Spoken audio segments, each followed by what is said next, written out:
Live, 10 minutes late. But look, see that, Daniel? That was spot on the second. Did you see that? Spot on the second. Wasn't 10 seconds late. It was spot on the second. Yeah, that's how you run a professional podcast. Anyway, evening, Justin. Justin's here. Hi, Justin. Good evening. Welcome. Hello, everybody. Yeah. Thanks for joining us, mate. 10 minutes late tonight because StreamYard decided to delete the podcast this week. Anyway, welcome to Paranormal Monday Live. I will get with it in a second. Is there anybody out there? No. If you're joining us for the first time, thanks for joining us. This is Paranormal Monday Live. Brian King Sharp, hello Daniel Offends. Mark will be there at the event. Good evening, mate. Great to have you again. Thanks for joining us, Mark. Really is. If you've joined us before, you know just about as much as the show as we do. We have a fun, interesting, hopefully interesting evening hope chat about the paranormal, and paranormal to us means anything. Facebook user, if you haven't been to to have your name done. Whatever, just put your name beside it so we know who you're talking to. That's as much. It's my dad's teeth. I blame him. Unfortunately, he's been gone quite a long time, so I can't take him back. Anyway, and that was a joke. Boom, boom. Anyway, welcome to our chat. This week, we're going to be discussing a few things, none other than our recent investigation to Wookiee Hole, which myself, Julia Paranation, and Paul Host for Ghosts all attended with others. And apart from anything, I mean, we did get stuff, but apart from anything else, what a beautiful, wonderful venue. Absolutely superb, wasn't it? Yeah. Different, wasn't it? Very different. I mean, what would you say the caves are like? I mean, they're things that are underground. That's what caves are like. And there are lots of lights in them. Have you not been to a cave before? Should I do the jokes? Yes, Paul. Sorry, Paul, what did you say? So you thought you muted me, but you didn't, because I didn't say anything. Well, Mark says it was beautiful, Mark. I mean, obviously, yeah, very pretty with the lights. I mean, the catwalk. It's just amazing. I mean, to think they've been there for all those millions and millions of years, yeah? Unreal, isn't it? Somebody did laugh at your joke, unfortunately, Brian. You know, you don't laugh at him too much, he'll make more, mate, yeah? Yeah, that's okay, yep. I think Paul knows that well because he's only just come out of it. Anyway. Yeah. I'm surprised they let you out of yours, actually. So much enjoying it, so really, I would imagine it's warmer there than it is here. Mind you, it's not bad here at the moment. Brian, absolutely awesome, mate. If you've never been, I mean, if you from the States and you come over here, just mention Darren. Right? Brian King Sharp is our event headliner for the Crypto Conference UK from the US. I thought that was me. No, you're the host. You're not the guest headliner. Brian is the. Yeah, but if I don't want to host to you, you're not there, so I've got to be the top, haven't I? No, Brian's. Stop him. Stop him.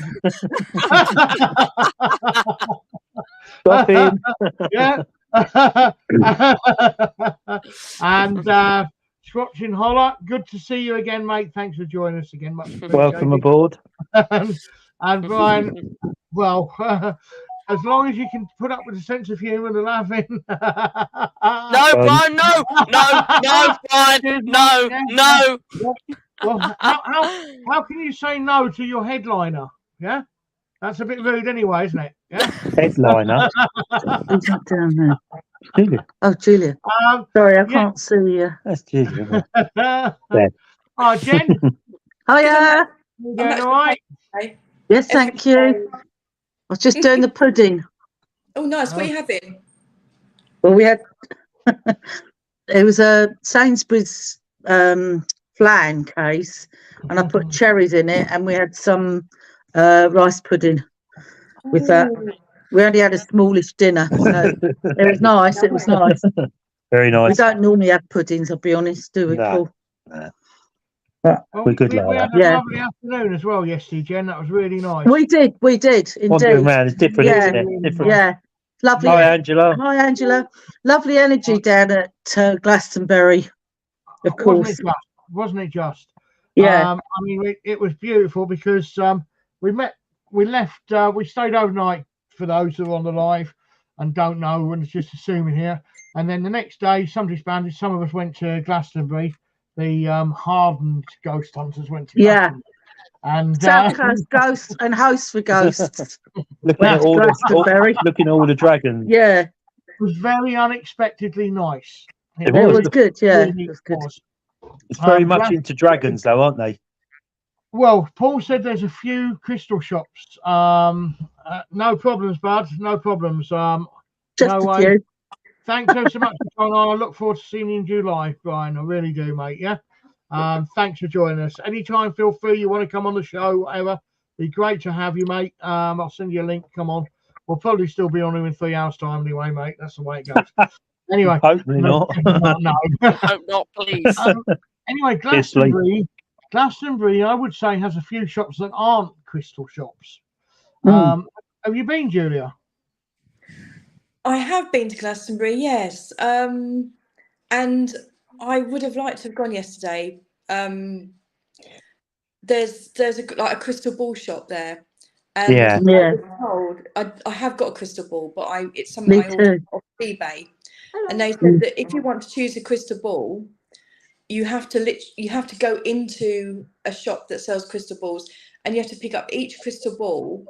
And if it all goes sort of misty for you, then that's the ball that you should choose. I've only bought one off eBay and haven't really got it to work. But apparently, what you've got to do is the ball sort of like chooses you. Apparently, so you go into crystal ball shop, pick them all up, and whatever one sort of like goes a bit misty, that's the one that you should purchase. But just had loads to do yesterday, and get ready for today. So no, it's a shame. It was a shame because we had a nice time, and I went for a palm reading. Yeah, Jen had a palm read. Yeah, Jen went into one shop because it said on the window 20% off. So Jen, she walked past and then she came back again. And she went, "Oh, come on, Angela, are you coming in?" She went, "Yeah." I went, "You're only going in there to get you 20% off, aren't you?" She went, "Yeah." I went, "Yeah, but what about the 80% you've got to spend to get the 20% off? It doesn't make sense." Anyway, it got better because it turns out they came out after buying nothing but paying £2 each to sit in a chair and have a photo tape. For charity. Yeah, and I also ended up giving that lady a reading, didn't I? Yeah. Evening, Christine. Good Evening, to have Christine. you. Thank you so much. Welcome. Evening, Harlem. Hello, Daniel. Yeah, good to see you here, mate. Good to see you here. Yeah, good to see you all as well. Yeah. You haven't been eaten by a big cat yet. That's a no then. Yeah. Yeah.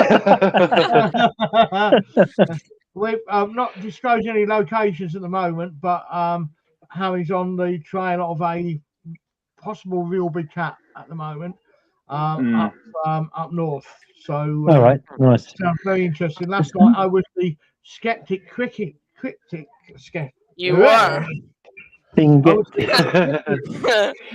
the show. Okay. Trying to put everything against to try and get it out of the way, but it does seem quite likely there's something there. Good to see you, Lauren. Thanks ever so much. Hi, Lauren. Welcome. William and Lauren just joined us. Thanks ever so much for coming on the show. It really is appreciated. I know I keep saying this and reiterating it, but myself, Paul, we were on here last year, slogging away, 1 and 2 views, and we wanted people to come on the show and explain their things and their side of things and ask us questions, ask some tech stuff and whatever. And hey, look at it now. You know, we've got proper Power Love out there. We're discussing each and everything. The paranormal world has just opened up to everything to us. Hi, everyone. Hi, Facebook user. Yeah. Daniel will be on that. He's looking to see who's commenting there. Yeah, hold on. Johnny Freeman. Oh, right, Hi, okay. Johnny Freeman. Good Welcome. evening, mate. Thank you so much for joining us. Oh, Cheryl's on as well. Cheryl, nice to see you. We're busy tonight. Yep, I couldn't have put it better myself. Thanks so much, mate. But I'm also getting a lot of people messaging me all of a sudden. I've got 2 phone calls actually to make about strange lights in the sky while I'm thinking of it. Over the last 48 hours, people are starting to message me and go, I've seen these weird lights in the sky. Hi, Graham Bentley's in. Hey. Hi, Graham. Good evening. Welcome. Which I'm finding really interesting because the last 10 years, people keep saying, I think I saw something, but I'm not really sure.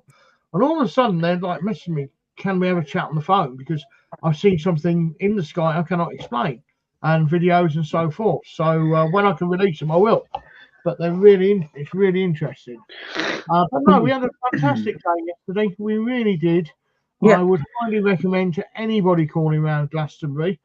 One thing that is nice is the car park did cater for sort of motorhomes and vans, which not a lot of many places are doing this these days. So it was pretty easy to park. I would imagine toilets. Toilets. Yeah. I wasn't over impressed with Glastonbury's toilets. No, bit smelly. But then I don't eat the dinner in there, so it doesn't really bother me. Brilliant sausage rolls. Yeah, that was pasties. unreal, wasn't it? They were beautiful, yeah. Fresh. We had the protest down the bottom and they were blowing their horns and whatever, let's check out the other content, some great stuff. Oh, cheers, William. Thanks, mate. Thank you so much. You may post our other content and so forth on here. Wookie Hole. I've been thinking a bit mixed bag, really. I mean, we started off in the caves. There was what was it, Julia? 43 of us in the end. Yes, I think there was only like 12 people that we didn't know. All the rest were people that we knew and our friends and our regulars, and it was really good to catch up with everybody. Really, really good to catch up with everybody, even though it's a very busy night for us hosting. It was really nice to see everybody there, and the caves were just absolutely magnificent. I think we had the lights on to begin with, and then they turned all the lights off. I took some quite good pictures with my night vision, and the colours are amazing. Actually, I'll have to put some up after. Put it on there, it's really good colours. But I mean, we didn't get a massive amount down there, did we? No, but it was so interesting, wasn't it? I think really it's more interesting. than made up for it with the colours and the stalagmites and stalagmites. Yeah. So interesting, wasn't it? Hi, Sam. Good to have you here. Thank you so Sam, much. welcome. Great to have you. Really is. If anybody does have any stories to share or would like to go on the show, let us know. Doing what we're doing now. Not Paul trying to make jokes, obviously, but Me and you. I don't want you making jokes either, Darren. So he even knows you now. But no, I think 43 people. I mean, what we were in the cage till 10:30, and then we had sort of 30 minutes, and then we went into the milk. And that was more active then, wasn't it? Yeah, it was very, when we were in the caves, we were doing like some glass moving with newbies, and we got one of the newbies said, "Oh, is this Graham?" And the glass said, "Yes, this is Graham." I said, "Graham, who's Graham?" And one of the newbies said, "Oh, he was a diver." And I said, "Oh, Graham, are you the diver?" And it said, "Yes." And I said, "Oh, did you perish in the caves?" "Yes." No, when we were back there in 2018, I was watching a YouTube video that we did back then, when we were last in the caves, and we got in contact with a diver then, but I don't think we discovered his name. And I said to Graham, I said, "Do you remember us from when we were last here?" And he said, "Yes." So I said, "Oh, yeah, there's a couple of faces here that you might recognise." But yeah, it was really, I can't remember what else. It all seems a bit of a blur, doesn't it, Saturday? Yeah, I so think the cave bit though is a blur because you're walking through there and you're looking obviously for spirits and so forth. Or and you anything. also go, oh wow, isn't it beautiful? Wow. Whoa, look at that. Yeah, and you're looking down, down at water. It's like, oh wow. Try not to slip over. When you're walking through this, you're walking on this catwalk suspended above the water, which is like 20 to 30 foot below you. And the water that is 20, 30 foot below you is like over 100 foot deep. So, you know, if you dropped anything in there at all, it's gone. You're never going to retrieve it. It's absolutely amazing and unbelievable how these guys that went in there exploring, they found a hole in the wall and they went in there and they went, oh, look, we've got to go all this way down. And then, oh my God, we've got to hold our breath. So they didn't have any diving equipment. And they were like going, God, that would be, they've got no torches. Yeah. No. Candles, and they don't work at all with water. Yeah. So, you've got to give it to these guys that really explore these caves. And then, of course, they invented electricity. They put a few lamps through there and a couple of bulbs. Did you see the brown marks on the walls and the black marks? Yeah. On the walls? Right. Do you know what it calls them? What was that? An explosion, no doubt. No. Well, kind of. When they first opened the caves, the show caves, what they did is they just got oil and poured it on the walls and set fire to it. All right. So, like, the Victorians could go around and have a look at it, yeah. And then when the Lord so-and-so wanted, oh, nice parrot. This is a mate. This is a mate. Jen. Do you hear what he's calling you, Jen? Jen's just taking a hand out the puppet. I saw that. Yes, Mark, they do still have the witch story, mate. And they actually have a skeleton now of what they call a witch. Whether the witch story is true. Apparently, there was a witch and she was disfigured or whatever, and they hired a French vicar or something to come across and tell her to change her ways. And he went in and spent time with her. She rushed down. He's rambling around in the dark, and he got some holy water on her, and she turned into a pillar, which is a stalagmite, isn't it? And then he got her dog as well, which is a little over there. Well, yeah, they do. They still have the witch story. It's fantastic. Well, it really is, mate. It's superb. Yeah. It's still just as superb as the first time you went through there. It really is. It's quite impressive, isn't it? An impressive place. Yeah. You know, even in the dark, when the lights are out, you could feel. Well, there was something in there because the amount of people were saying how dizzy they felt. Yeah, I felt very dizzy. Yeah. In there, but there's obviously something in there, isn't there? But a lot of people are saying, "Oh, I feel really dizzy. I can't sort of stand straight. I can't sort of." I don't know whether it's not so much dizzy, is it? Or is a feeling of not being kind of getting your footing right, if you understand what I mean. Sort of 1 minute you're standing here, next minute you're kind of like over there somewhere. It's that feeling of not being quite steady, isn't it? Rather than dizzy. Yeah. If you would get what I'm saying. Also, as you travel through, there's like a little like cavern that goes up, and one of the guides was saying, "Oh, have you seen the witch marks?" And I'm like, "Oh, witch marks?" And she said, "Yeah, if you come close." And for some reason, I didn't take a photo of it, but there's like, she said, "Look, you can see scratches, and there's like numerals and things like carved into this like tunnel which goes up. I think there's some plants up there, but." She said, "Oh, they're like witch marks," and I thought, "Hi, Ryan. Good to have you, mate." Hi, Ryan. Evening, Ryan. But yeah, that was quite interesting. But Did you feel that? Did you feel that though, Julia? That unsteadiness, like Jim was saying, when you were in there. Yeah, it was. I just felt sort of like not so much up on the metal.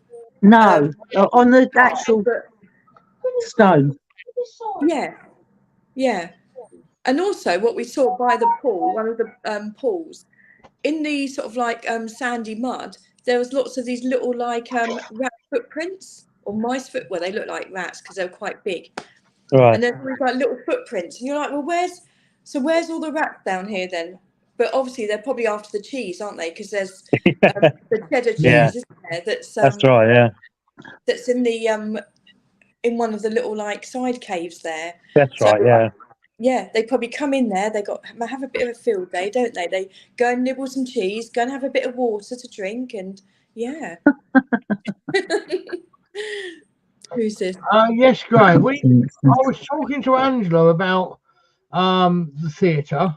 There was about 9 years ago. I bought a van on impulse, and it happened to be in Bristol.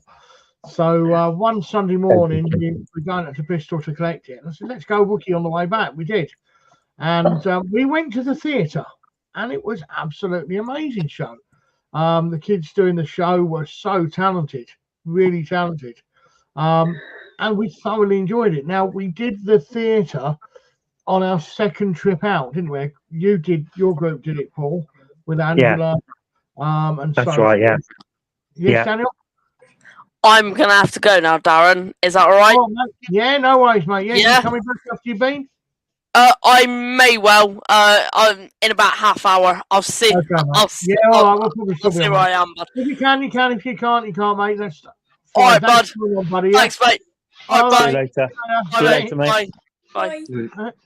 And no, it's you got quite a bit of stuff in the theatre, didn't you?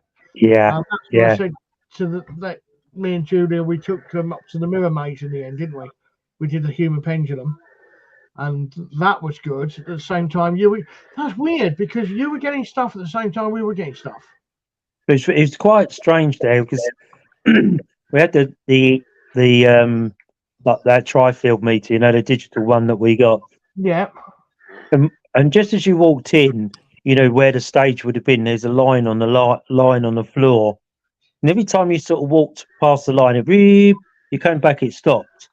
You walked along the line, and I don't think there was any electrical cables there because we couldn't see anything passing under. But Cheryl was there and Zoe and that. But every time you got near the line, it would go off. You turn around, it would go off, and then it would stop. Then it would go off, and then it would stop. It's like you're following it. And then when me and Angela saw what we thought was an apparition, I had the camera, put the camera running, I left the meter in there. And again, it was going beep, beep, beep, beep, beep, beep, beep, beep, beep, like something was trying to communicate. And halfway up the stage, and on the right, there's like a walkway. I think you can walk from the top across the stage and back off again. And we kept seeing something halfway up that was moving. And we couldn't quite, I don't know how to explain it. It was so quick. That split-second movement. Pardon? Yeah, we've got Lucas just joined us. Hi, Lucas. Good evening. It was like that split second you saw it and it was gone. And we even, like Cheryl had her laser grid up one side and I put mine up the other. So we had both sides of the staging or the seating area covered, And when I was sitting on the corner chair, I was sitting right on the very end over to the left as you were looking up. I can't remember whether it was Cheryl or someone said, "Who's that behind you?" And I sort of looked and there was nobody there. And they said, "I saw someone look right behind you." And at that time, I thought, when you get a feeling, I'm thinking, there's something. And I looked behind me, there was nothing there. And somebody said, somebody's just walked along the corridor. So we can't because there's nobody there. And they said, "I saw someone looking over where you were sitting." And it seemed to be on that left-hand side of the corridor. I must admit, it was very spooky down that corridor because cold in that theatre. Very cold. Jenny did see how cold it was in there compared to the rest of the building. Yeah, like there was a door open. Yeah, exactly. One part that was cold. I went through to the dressing room, which was open. Yeah, and they had the sofas there and so forth, and that bit was and I walked around because I was looking to see if everybody had gone out and gone back to the room about 1 o'clock, and a few people had left, so I was on my own and I was walking around thinking, I'll walk from the top to the bottom. And evening, V, good to have you, V. Hi, V. Evening, mate. Welcome. Anyway, it was Mark. Yeah, it was. Some parts. Yeah, of it was cold in the cave, Mark. Really warm, mate. Because they're going to have it warm in there because they've got the old machines and the one-armed bandits and everything, haven't they? And the old Ferris wheel and so forth and other relics. So it can't get cold in there. But this one part in the theatre just seemed to be really creepy and really, really cold. And we wandered around. Well, I wandered around on my own for about 10 minutes, I think it was. And I had the camera going and so forth. And I may Very have called strange. but it felt like you wanted to run. It Yeah. had that feeling about it. Well, while we were doing that, obviously, and I thought I saw something. Well, I would say, and Angela has said exactly the same, because when sometimes you think I'll get someone else done, because maybe it was just me. Sometimes you go looking, and you see things and you think, oh, was it me or was there something there? You always hope there's something there, don't you? So Jen and Jen, who else was on the table with you? Nigel, Lynn, and they had the table going. The glass was going really well, really, really well. The communication was brilliant on the glass. And then I sort of looked in the side of my eye and I thought, who's that? And I thought it was someone standing there. And I sort of looked down the corridor and I couldn't really see anybody there. And I'm thinking, really? And I've stood there again and I saw it again. And I thought, I'm going to get someone else. So I said to Angela, come and stand here where I am. And I put the camera down and the meter and and I said, stay in there. I'm not going to tell you, just see what you feel, is what I said to Angela. So I backed off. And then I think Angela would tell, she was there 5 minutes or so standing there. And the next thing she said to me, oh, no, I don't like that. She said, I've just seen something there, like a half. It was like the top half of her body, someone poking their head out. You both described the same thing, didn't you? Yeah, exactly the same. And I didn't tell her. I walked away and stood well back and left her sort of there. And then Angela tell, I think it was probably 5 or 6 minutes that she was standing there. And then she suddenly went, oh, no, and came walking back. She said, I've just seen somebody pop out from between these two pillars. And that's exactly what I thought I saw. But I thought, can I trust myself or am I seeing things here? And that's why I thought I'd get someone different. Sometimes it's good to get someone else there, because then you walk away and you think, well, that ain't me, because someone completely different, the female energy, Angela, has seen what I saw. And you asked Angela, it was the most strangest thing. It's like two concrete pillars and obviously a wall, but it was like the top half of a body. You could say whether it was male or female or see any distinctive mark, eyes or anything like that. But you saw. Or could you? Sorry, Julia. Was it like a shadow, or could you see like colours of the person? It was like, I don't know. It was like a shadow. It's dark, but you could physically see the head and the shape of the neck and the shoulders sticking out and then disappear again.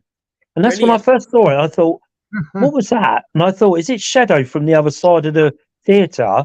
Like you do, you try and debunk it, don't you? So I'm shining my torch around looking for someone or looking on the other side of the theatre to see if there was a shadow thrown across. And then it happened to me again and again. I thought, or am I actually seeing things here? Or am I hoping I'm seeing things? And that's when I obviously said to Angela.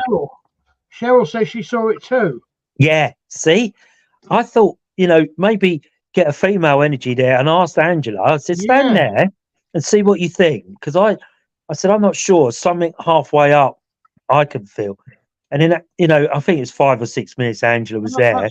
Three of you saw it then? Yeah. And I heard the meter go beep, beep, beep, beep, beep, beep, beep, beep, like there's something. And Angela suddenly went, oh, no. And come walking around. She said, you know what? I've never, ever seen anything like that before.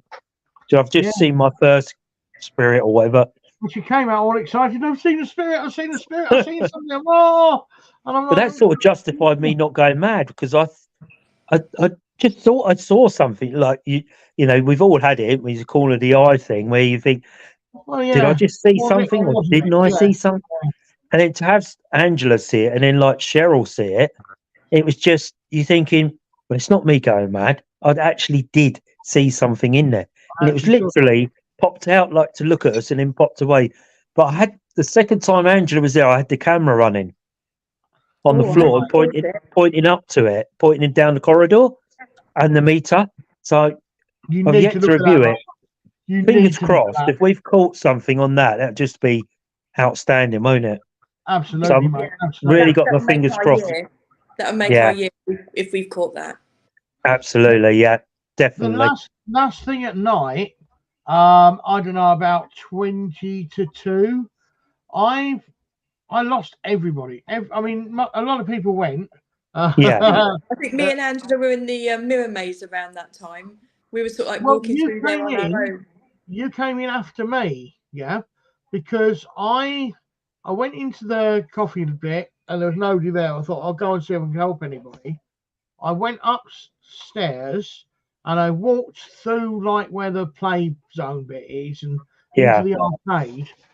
And then I walked through and I went around the mirror. Well, I didn't go through the mirror maze. I knew there was nobody there. I'm like, hello, anybody there? No. Then I walked right back to the end where the pier bit is, as far as you could go. And as you know, there was that slopey bit you went down, like the wooden bit. Where like the paper making area was. No. Where they've got the one-armed bandits and whatever. Oh, yeah. Where is that where the Roman is? I had the Mel meter set up and the tri-fields and everything. Is that where the Roman soldier was, Darren? Yes. Just by there, yeah. Anyway, as I'm walking down, I'm filming this, by the way, and I've got the H1N on as well. And I thought I heard this slopey board creak as if somebody had just walked down behind me. So I turned around and I looked at it and I went, I evaluated it. I thought, yeah, well, it could be me walking down there and it's just sprung up. Yeah. So I turned around, carried on walking, and I heard 2 more footsteps behind me. And I turned around and I just looked. I thought, well, there's somebody else in here. Anyway, all of a sudden I got a feeling like I just didn't want to be there anymore. It just went from being okay to like, nah, I'd sooner be somewhere else. So I decided what I'd do is I'd just start walking up these steps and whatever. And I heard somebody behind me down the bottom. So I turned around and I did see something dark shooting in and out. Anyway, I walked up, and as I walked up, I've heard another 2 steps right behind me. So again, like, I walked through the doorway and I heard footsteps clear as day behind me. And I turned around and went, right, if you're there, show yourself. Can you show yourself now? Who's there? And I had the camera rolling at the same time and the H1N. So hopefully I've got something out of that. Yeah. The camera stood in the van a minute. We came back unloaded and died last night. That was just like, wow. It was also like, you know, the restaurant and where the soft play area is. Yeah. Me and Luke walked up to there and sat on one of the chairs calling out. And right at the very end, before you turn left to head out towards the caves, there's the wall with all the painting on it. And what me and Luke thought was the corridor right at the very end. And we thought we saw someone walking up the corridor. They were saying, who's that? Who's that? Asked Luke, and it looked like there was a figure standing in the corridor. So we're both saying, who's that? Who's that? Who's there? Come on, you know, who are you? And then I shone my torch and it was a door. There wasn't no corridor. It was a door. And it looked like someone was walking up a corridor. That's freaky, mate. It was, because Luke said to me, oh my God, it's a door. And I went, oh, that's a bit spooky. Well, the guide girl asked me not to put her real name up, obviously. Yeah. Her surname. But obviously Sophie, her name was. And as I decided I was at the play area and I was just about to walk out, and she came up and said, she went, oh, how are you doing? I went, yeah, fine. I said, I've just been followed out of here by someone. She went, oh, right, have you? And she walked back in with me, and then she went, do you want to hear the story about this place up here? And she went, some of the staff have said that they've seen this man in a tall hat or whatever. I'll leave it for the video. I'll put it on the video. And I turned around and went, that's interesting. I said, does he follow you around? She went, yeah. I said, it seems like he's hiding behind the machines at the minute. Did he hide? She says, yeah, he does. Yeah. And I think I got her when we first got there and we did the walk around, didn't we? I mean, her jaw was sort of down there by what I was telling her, and I said, "Am I paying you to say this?" No. It'd be very interesting to sit there on your own, I think. It'd be nice to spend a night in there alone, wouldn't it? Because me and Luke thought we saw someone walking up a corridor. That's what it looked like. Someone was coming towards us. And we kept saying, "Hello, who's that? Who's that?" You do. You know, you expected. And Luke's obviously standing slightly behind me. And he says, "Someone there, isn't there?" And you could see what looked like a shape. And I said, "Oh, yeah, someone coming up the corridor." And then, of course, when we shone the light there, it was just a plain brown door. It wasn't quite, but it looked like someone was actually coming up a corridor. So whether that's a portal or I don't know. I really don't know. I'd be interested to go back to that bit and do a bit more in there. Well, we were doing the human pendulum the same time you were in the theatre. And, we walked up and we're like, we've got all the newbies and they didn't really know what to do and so forth. And we're like, what should we do? And Julia said, shall we do the human pendulum? I went, yeah, whatever. I'm like, and we formed a circle and I could see a little lad standing over behind one bloke.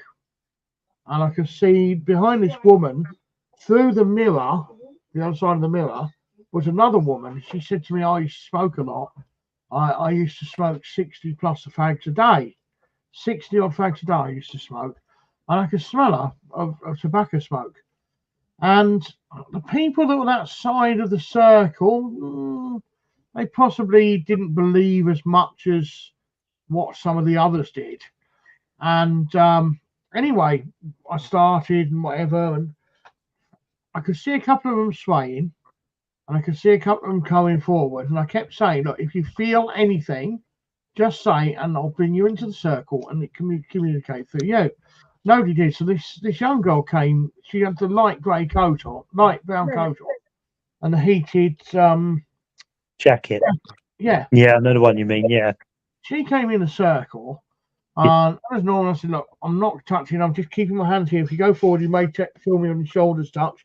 You okay? Yeah. Anyway, we asked if there was anybody there wanting to communicate, and it went yes. Very subtle yes. Subtle no, to show me it's no and whatever. And okay. Barely see it, couldn't you? Barely see it. Her name was Renee. Oh, Renee. Right. Okay. I remember her talking about her heated jacket or something. Yeah, I remember her. Yeah. Anyway, nice idea. I might invest in one of them. Yeah. I was thinking about one of them for the motorbike. Yeah, that'd be nice and cozy. Cool, wouldn't it? Fall asleep on the motorbike. The way you ride, Paul, anyway. Is that one of your jokes, Darren? Are we laugh? Are we meant to laugh now? Anyway, where did you last buy tyres for a bike anyway? I haven't. Yeah, I don't use them that much. No, you can put all the rubber. You can use it on the side as well. Really? We don't run along with chicken wings then, no? It's Biker's joke. Oh, Gemma's on. Evening, Gemma. Hi, Gemma. Welcome. But I think, you know what, talking about that, I think it might have been Cheryl that saw the person behind me. If Cheryl's on here, she can confirm, because I was sitting on the end. It may well have been Cheryl that saw the person look over the top and disappear again. Well, so if she's on here looking, after you're doing the human pendulum. Very, very strange. Yeah. So we were both getting the activity at exactly the same time. Yeah. So were we combining the energy in two different parts of the building? I don't know, but anyway, what was funny was these people that were kind of, I don't know if they were that serious. Yeah, it was. She saw it. It was Cheryl. I thought it was. Yeah. She saw it behind me. She'll tell you about it. But she saw someone look over the top behind me. And yet there was nobody there. So interesting. And that's three of you then. Yeah. But no,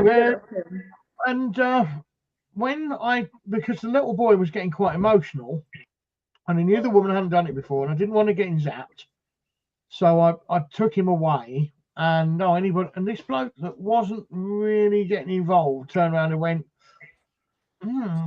I was getting pushed forward then. I said, yeah, I know you were. He says, Yes, I said, can you push it forward again? And he went, whoa, forward, didn't he? And he went, wow, what was that? I said, I did tell you before it happened, there was a woman behind the lady there in the mirror.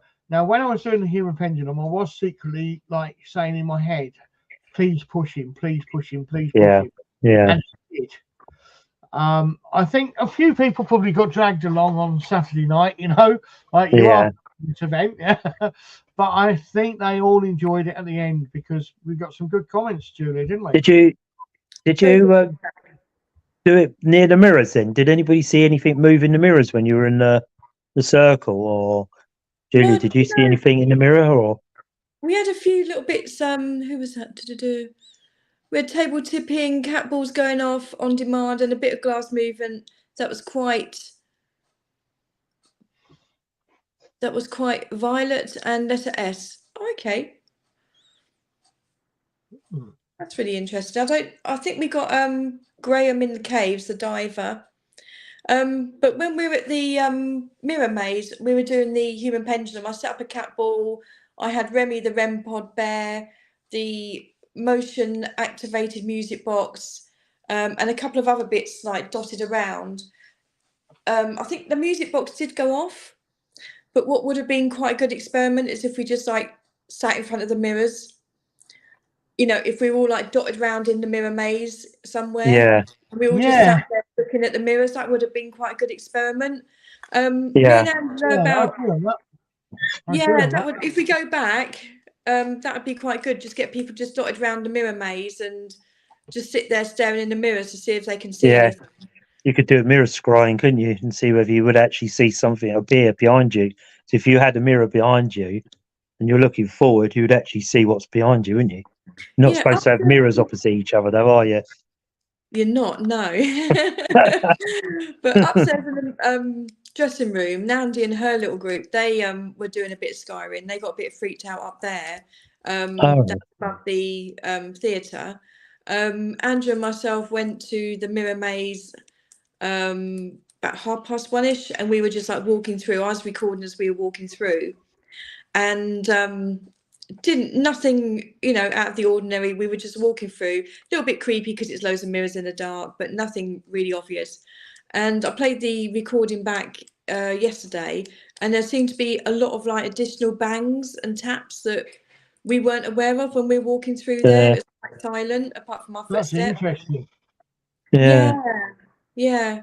So I need to look at the video a bit closer to see if there was anything else, but I think I just got the sort of like the bangs and the taps, that sort of thing. But yeah, just to see if we got anything in the mirrors. I was just listening, but if we got anything in the mirrors, that would be quite good. Would have been interested to leave a lock-off camera in there when there was nobody there. Yeah, there's so much we could have done, but you're so busy, and it was I know that me and Darren were like just run off our feet really. That night. Well, it was work all night, wasn't it?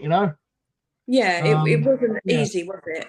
It wasn't easy. The caves were Thanks, Graham. A bit. Just what I needed to hear, isn't it? A great experiment, yeah. You never know whether Graham's joking or not.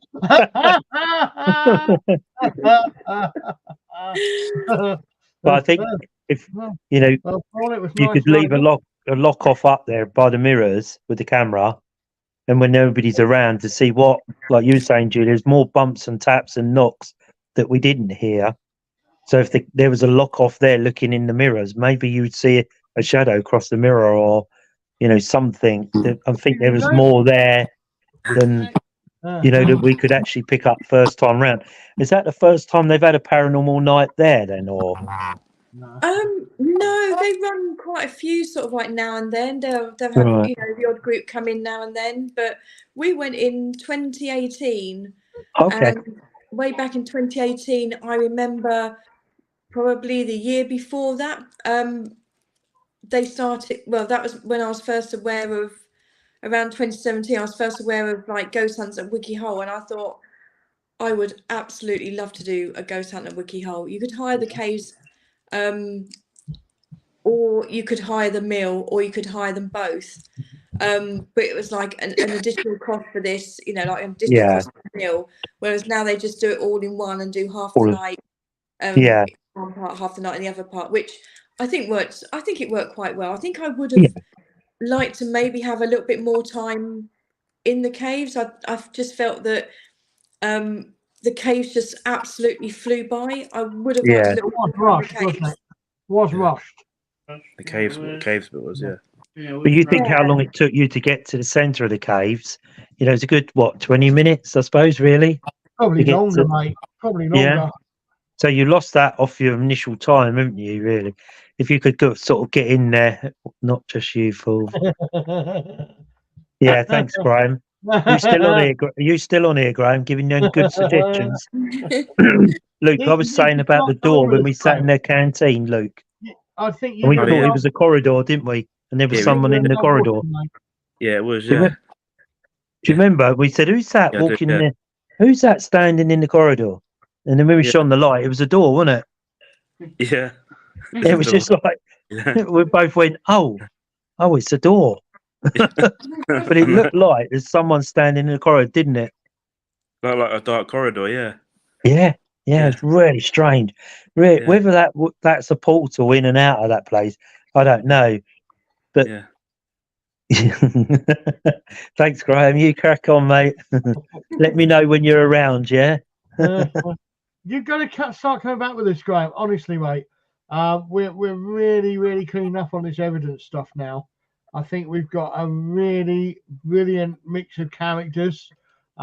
We've got an extrovert on the team. Strengths. We've all got our own strengths, haven't we? Yeah. And that's what makes it a strong group, is that we've all got our own strengths, and we all bring something different to the event, don't we? So that's like you're saying, where you can, if someone experiences something, you can swap with someone, you know, whether it's the female energy or male energy, whatever.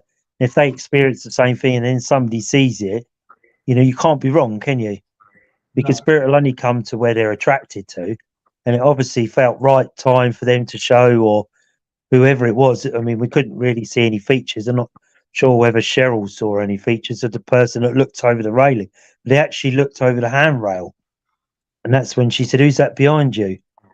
But with, you know, like Julia's saying, you've got all your different strengths where you can just chop and change, and if you're getting it 3 times, 4 times with 4 different people, it can't be that you're making it up, can it?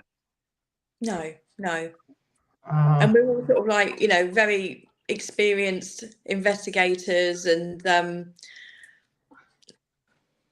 good day. It was many years of experience, isn't there, between all of us? Yes. And that's why we can chop and change, isn't it? Not only the shadow, see, that's how it presented itself, really, like a shadow, not really any features, although it would have been nice to see whether it was a male or female, I don't know. But it was just like a shadow.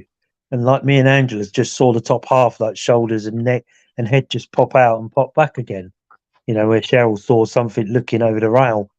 And if you can swap investigators around, like all of us, you know, we're all very experienced investigators. And if you can swap around, someone sees what you saw, someone different sees what you saw, someone feels different, you know, you've really got it, you know, 90% covered, really, haven't you?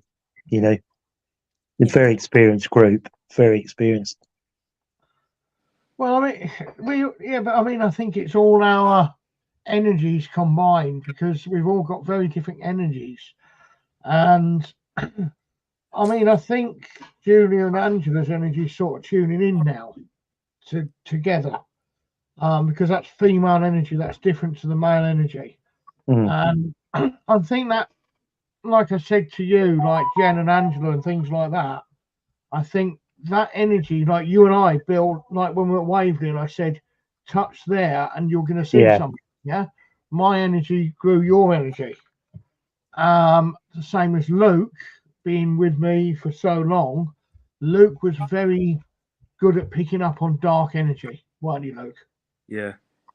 And basically he would pick up on the the dark side of any building he went in, and it would hit him, and it would affect him, and it would push him, and it would play him around, and so forth.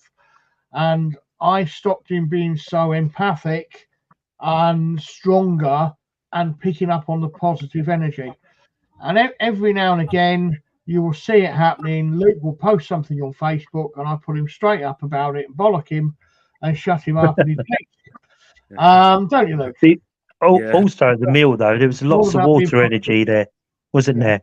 There was lots of water energy there at the meal, so that helps with the energy around, doesn't it? Right. And that's like at Waverley, we've got that big river, and lots of like running water and everything, and I think that does help. Right, we have two questions here. All right. One from Mark Ricketts.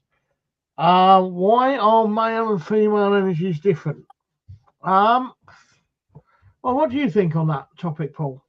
I think it's the aura. The aura around the female is different to the aura around the male, and I think that's what spirit pick up on. You know, I think female aura is completely different to a male aura. That's whether that's wrong or right, I don't actually know, but that's my opinion. That if you had an aura picture, you know, they could take photographs, can't they, of your aura? And I think you'll find the male and the female ones are completely different.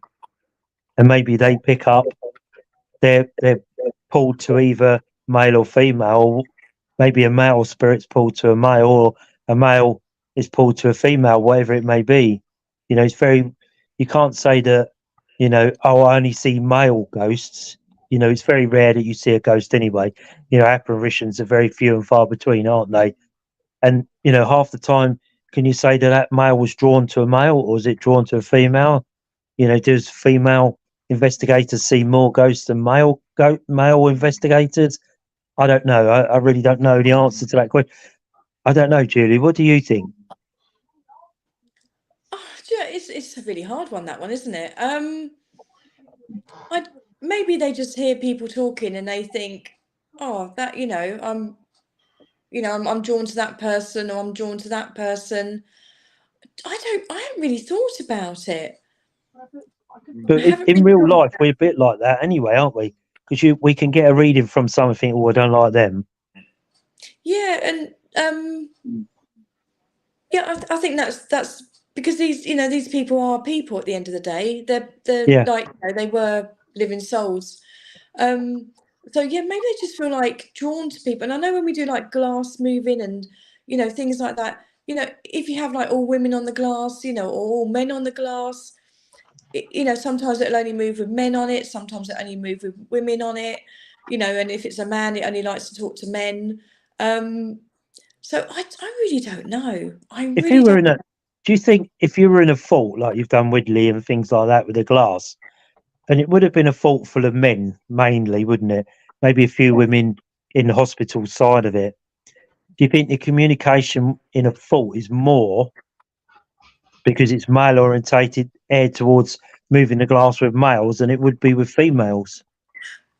And also back in, I don't know, say the 1800s, a lot's changed in 100 years, but back in the 1800s, it was mainly sort of like men, they were not being sexist or anything, but men would, only really take commands from other men. If a woman said, oh, could you get that for me? They go, no, or would you be able to do that? So, that could be a lot to do with it. They're back in the day, they would only take, and women were sort of like, the second, sort of like, down the step a little bit. So, maybe they. It's horrible to say, isn't it? But women were treated like second-class citizens. Yeah. And I think we've all experienced a spirit from the early 1900s that has been not very responsive to females' energies walking in. And the energy of females taken in there is like resented in a way, because you're allowed to ask out and do what you want, and that spirit wouldn't have been used to taking an order to answer off of a female. But I mean, my take on it is we all emit different energies, and females in life mean, let's face it, males and females, two completely different roles from the caveman time. I mean, that's why I think it's quite important personally for a father and a mother to bring up children, because there's two different energies and two different outlooks. And I think the energy in spirits is exactly the same. That energy that naturally we give out as a male or a female is detected by the spirits. And Julia's dropped out since the signal or something. And I think, you know, that aura of energy is taken into an area and it's thrown out a bit like a radio signal that may be. Oh, we thought you hadn't paid the bill, Julia. I don't know what went wrong then. I was trying to access the chat. And you know, it's a bit like a radio station broadcasting on a certain frequency to a radio station on a different frequency. We have a different code. But female to male energy, I think possibly goes a bit beyond that. It's a different frequency range altogether, maybe an AM and a medium wave and a frequency. Yeah. And that's what makes me say about the different auras there and around us. Absolutely. You know, maybe a male aura is obviously a different colour to a female aura. And like you were saying, if you've got different colours, maybe the frequencies are different and they're more attracted to one frequency than they are to the other. I don't know. I mean, that's a very good question. Wrong. So we don't really however, know what they can see, do we? We don't know. No. You know, we just presume they can see us as, you know, the solid human form, but we don't actually know what they can see. You know, when we see them, you know, we see them sometimes as shadows. We see them sometimes as, you know, like full-bodied apparitions. Sometimes we see them in colour. But how do they see us? Do they see us how we are now? Or, you know, maybe we look a bit strange to them. We just don't know, do we? No. I mean, I'll go back to that time at Edsel Castle when I was sat there with an app, which was doing absolutely wonderful. And is there anybody there? This voice came through, yes, we are. And I'm like, we are? Okay, how many are there? Five. Yeah. Okay, and eventually we asked him loads of questions, and it was replying absolutely superbly. Now I must admit, at this point, you don't have any telephone signal, you don't have any internet signal. So my take on apps normally is they're pre-recorded, they're programmed, they're listening, they tell you what you want to hear. But I turned around and I said, "Can you see us?" I said, "Where are you?" Edsel. I said, "Oh, right, whereabouts?" "In the castle." "Right. Can you see us?" "No, we can't see you. Can you see us?" I said, "No, we can't." And it went weird. Maybe in the spirit world, there's no preference to who you are. Maybe they're all classed. So who knows? Do they mix the spirit world, or well, that's one thing. I don't know. That's a difficult question, isn't it? I mean, how will we ever know how they're drawn to certain I'm people? going to come on to your question in a second. Gemma's got a question. But you think sometimes they may be drawn to some person in the room and not others, where you could be in, you know, you could do table tipping in one room and next door they have absolutely nothing. You know, it can be that random, can't it? You know, and then your table stops and they got the glass moving in the other room.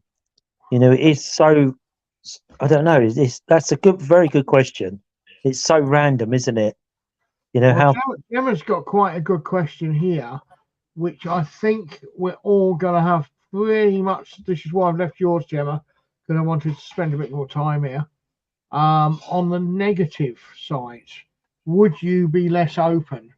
And I would say, to start it off with, there's two sides of being negative. Negative low and just pissed off, basically. But what do you think about that, Paul? I mean, if you went somewhere, I think if you're feeling negative, on my opinion, I mean, I don't know whether I'm right or wrong, and you know, in my opinion, if you're feeling negative, then you're very open because you've got no defense. Because you know, you find people that are depressed or people that have mental illness, that type of thing, they're very depressed and they're very open to the spirit world, or to, for whatever word, the devil, Satan, whatever you want to call it. And I think when people are very depressed or run down or not very happy, your aura changes and you become negative, and that shield drops.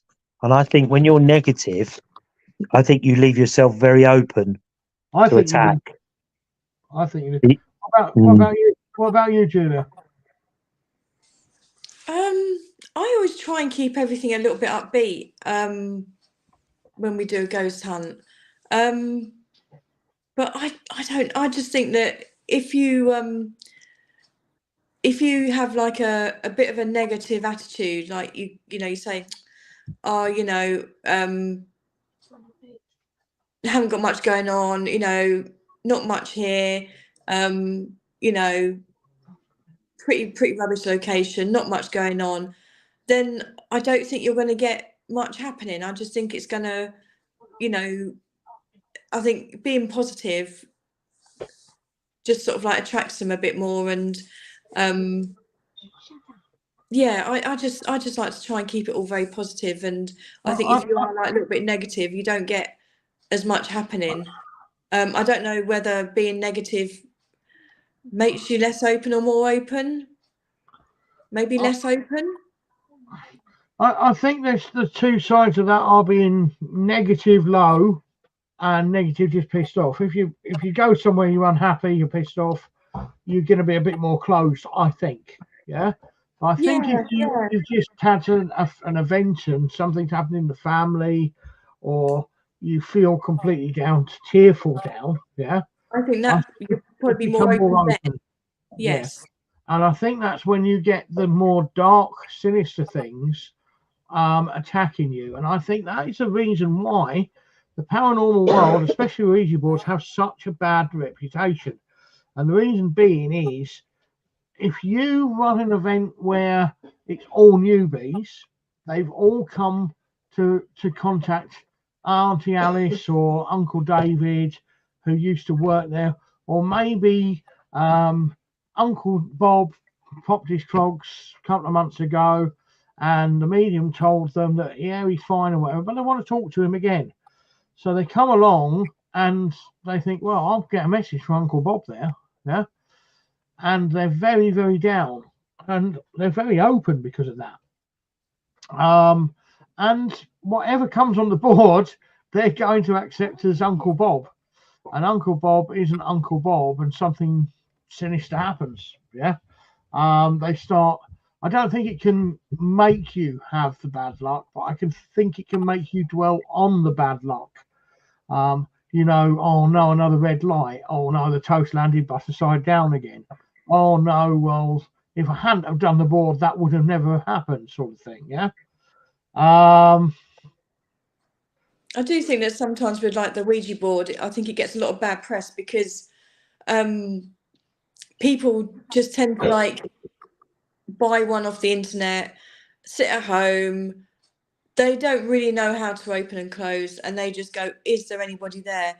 And I always say to people, if you say, is there anybody there, then you are opening up your board to absolutely everybody, murderers, killers, you just don't know.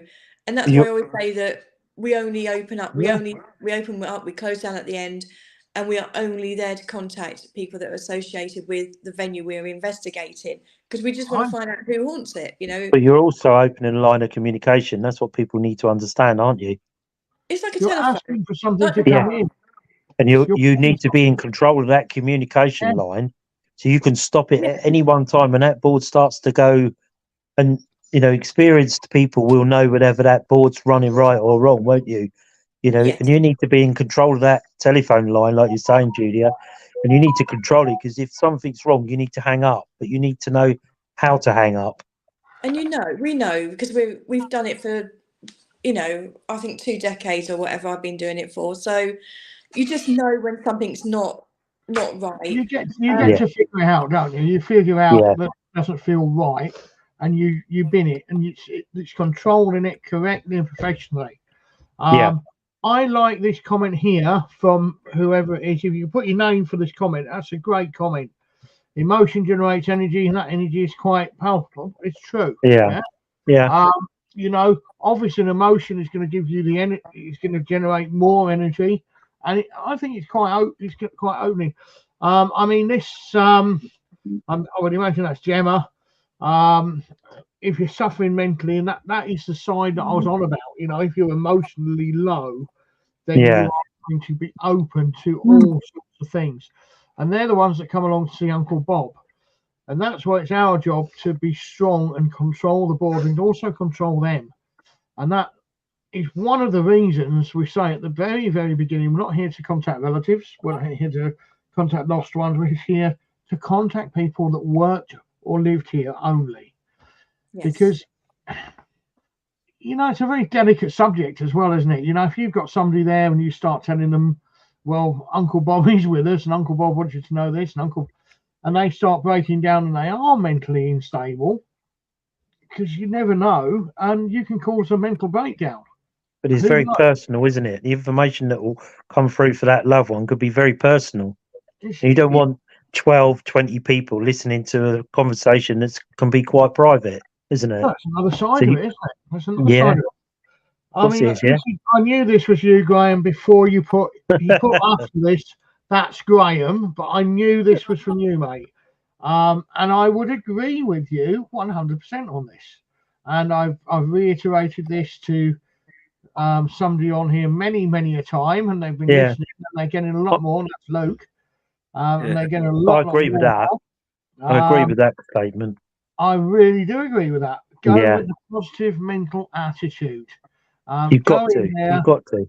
Don't expect to get bugger all night, but you're going to be positive one way or another anyway. And when it happens, it happens. And also, it's whatever you put in on that night also counts towards them. You know, how you get that evening goes for you.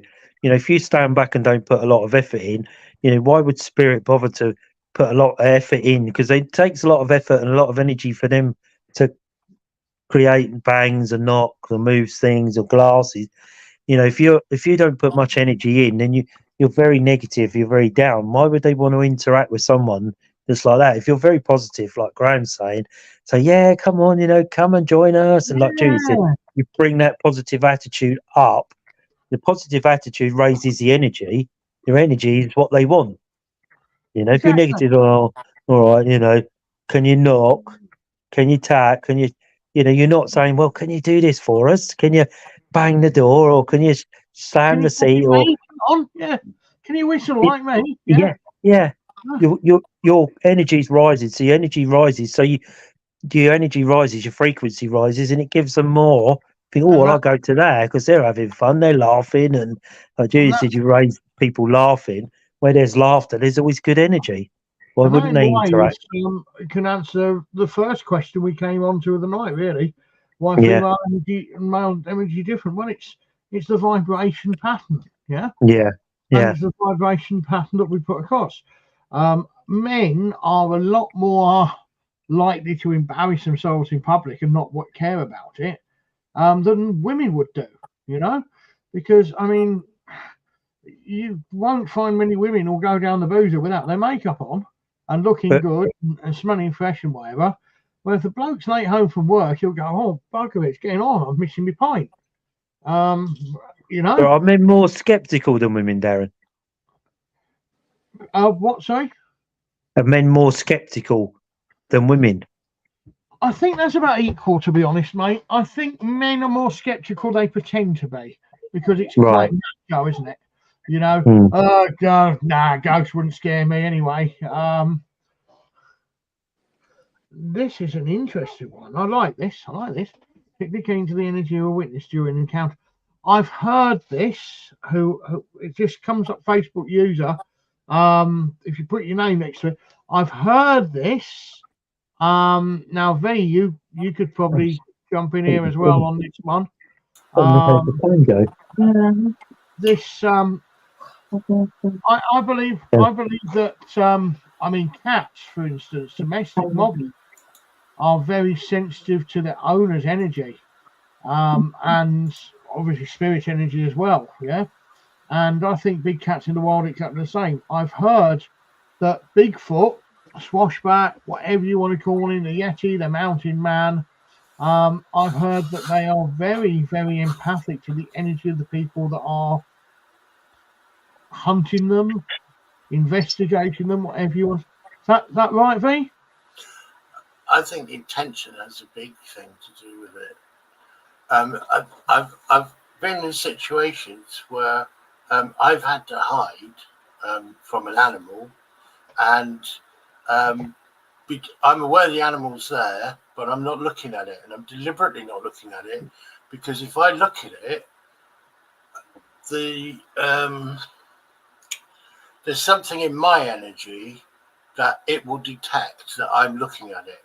Yeah, we've all experienced this sometimes, like where you're in a situation where none of your normal so-called five senses will actually tell you that you're being watched, but you feel that you're being watched. And eventually you'll look around and you'll find that somebody is watching you, or something is watching you.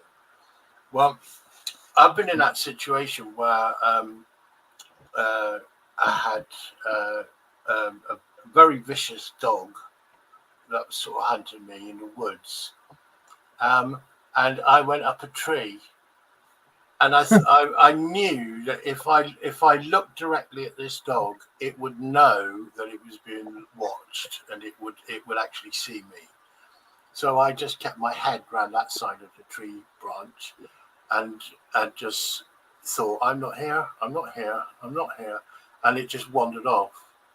And I'm pretty sure that the same thing works with other animals, whether they're cryptids or not. That deer are very sensitive to being watched. I believe that as well, V. I've experienced that as well. When I lived in Scotland and there were plentiful of them, I used to love stalking them, not to cause them any harm, but just to see how close I could get to them. That's so rude. Well, you know, Darren's a stalker. Told you. anyway, I should have rephrased that. I agree. But the fun of the hunt is not the pulling the trigger. It's far from it. The fun, the enjoyable part of the hunt is actually being able to find them in the first place, yeah, and get as close as possible to them. And deer are a very emotional, sensitive, and quite spiritual as well animal, I believe. You know, they've been around for centuries. They'll be here for centuries. It's such a shame, because on the way home yesterday, I saw a lot of roes lying at the side of the road. They're coming back down, obviously, and it's such a shame. Cryptids, yes, Mark. I think I said yes. Disputed animals, yeah. And that's, I mean, No. A cryptid essentially is an animal. Well, in the truest sense, cryptozoology is about studying whether or not animals exist which are in local folklore. For instance, like the gorillas of Africa, they were in the African folklore for centuries and centuries. And these stories were brought back by British explorers. And they said, well, the natives say that there are these things that are a bit like monkeys, but they don't have tails, and they're huge. They're bigger than a man, and they live in the forest, and they make a bed every night, and they sleep on it. Pretty much like Sasquatch stories.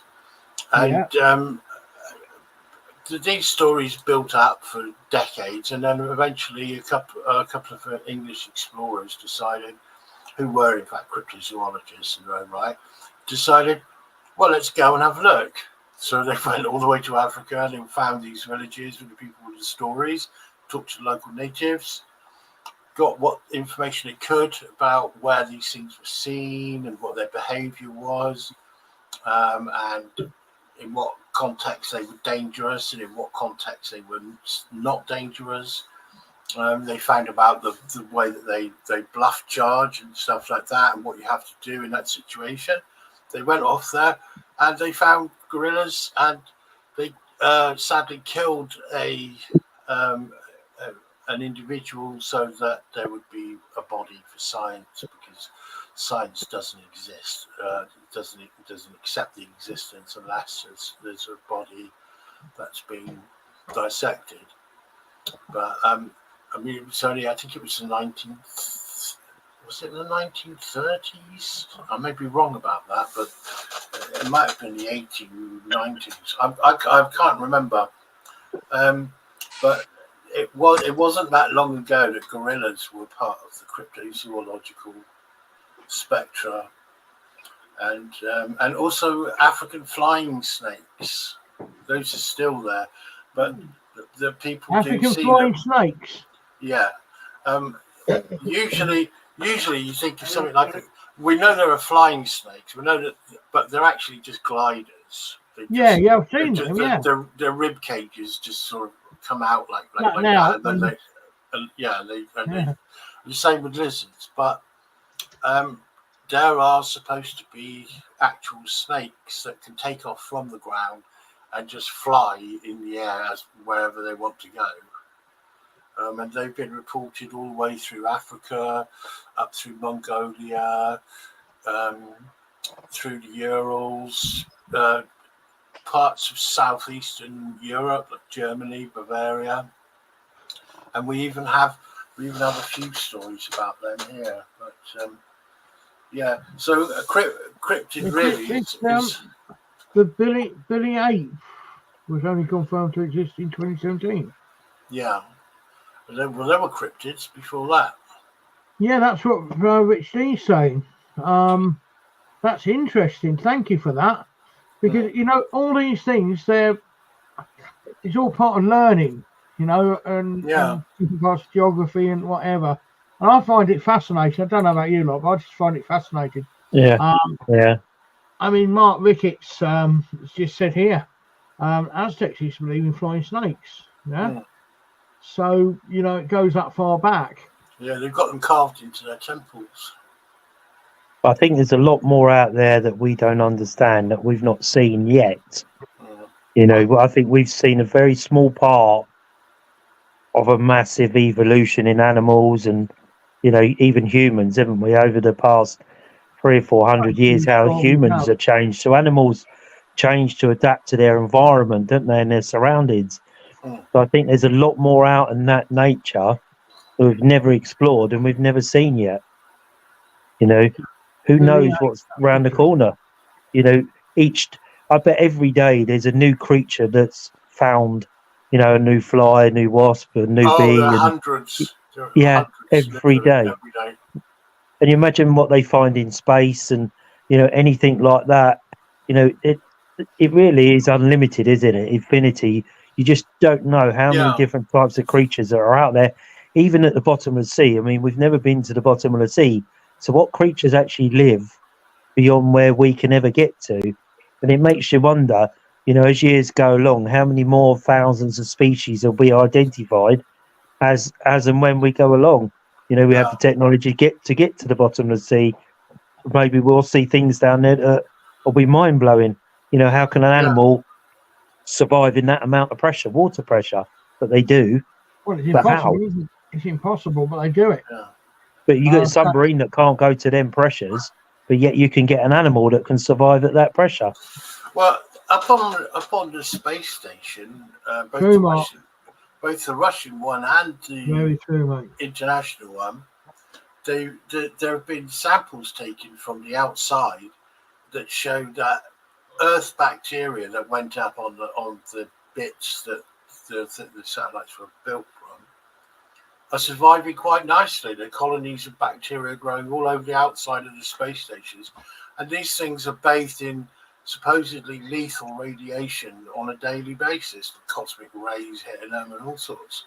Yeah. So that seems to me to make the concept of what's called panspermia more likely, and that's this idea that life travels through space, and it can do it on rocks that get chipped off of a planet by another big rock hitting it, and there's an explosion, and then you get bacteria or fungi or something stuck to that rock. It comes back in through another. It crosses space. It comes in through another atmosphere. It plonks down on the ground or maybe into some water, and then it comes back to life. It sort of comes out of torpor and starts living there. And some people have posited that that things like octopi could be from another world, because they don't seem to bear much resemblance to anything else. I mean, we've got things like cuttlefish and squid and things like that, but that group of animals don't seem to have much in common with almost anything else on Earth, and they're pretty weird too. I mean, they're supposed to be related to slugs and snails, but they have a brain for each arm plus another one, and they can pass through a hole the size of their beak. But it makes you wonder, you get all these meteoroids that come through the atmosphere and hit Earth, and like you say, they land on the ground. Yeah. It makes you wonder what organisms are attached to that part of that rock, that splinter, whatever you want to call it. It hits the Earth. What creatures are actually living on that survive that re-entry and survive that bang on the floor and survive or adapt to our environment, for want of a word, isn't it? They've got to change from coming from no atmosphere, no oxygen, whatever in space, to suddenly someone that has an atmosphere, has oxygen, has all this water. They've already told us this. They've already said that alien life is here, because basically these little meteorites that crash onto the ground have all got bacteria in them, and therefore it's surviving on Earth. So alien life is here. Here's a question for you, V. Sorry. What's that for? What was she saying for Darren? No, I wasn't directly referring to Fermi, but I think that he's got a good point. Are you familiar with Fermi then, V? Are you? Yeah, the Fermi paradox is this idea that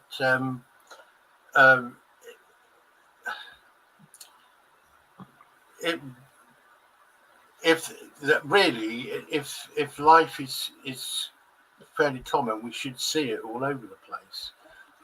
That you've got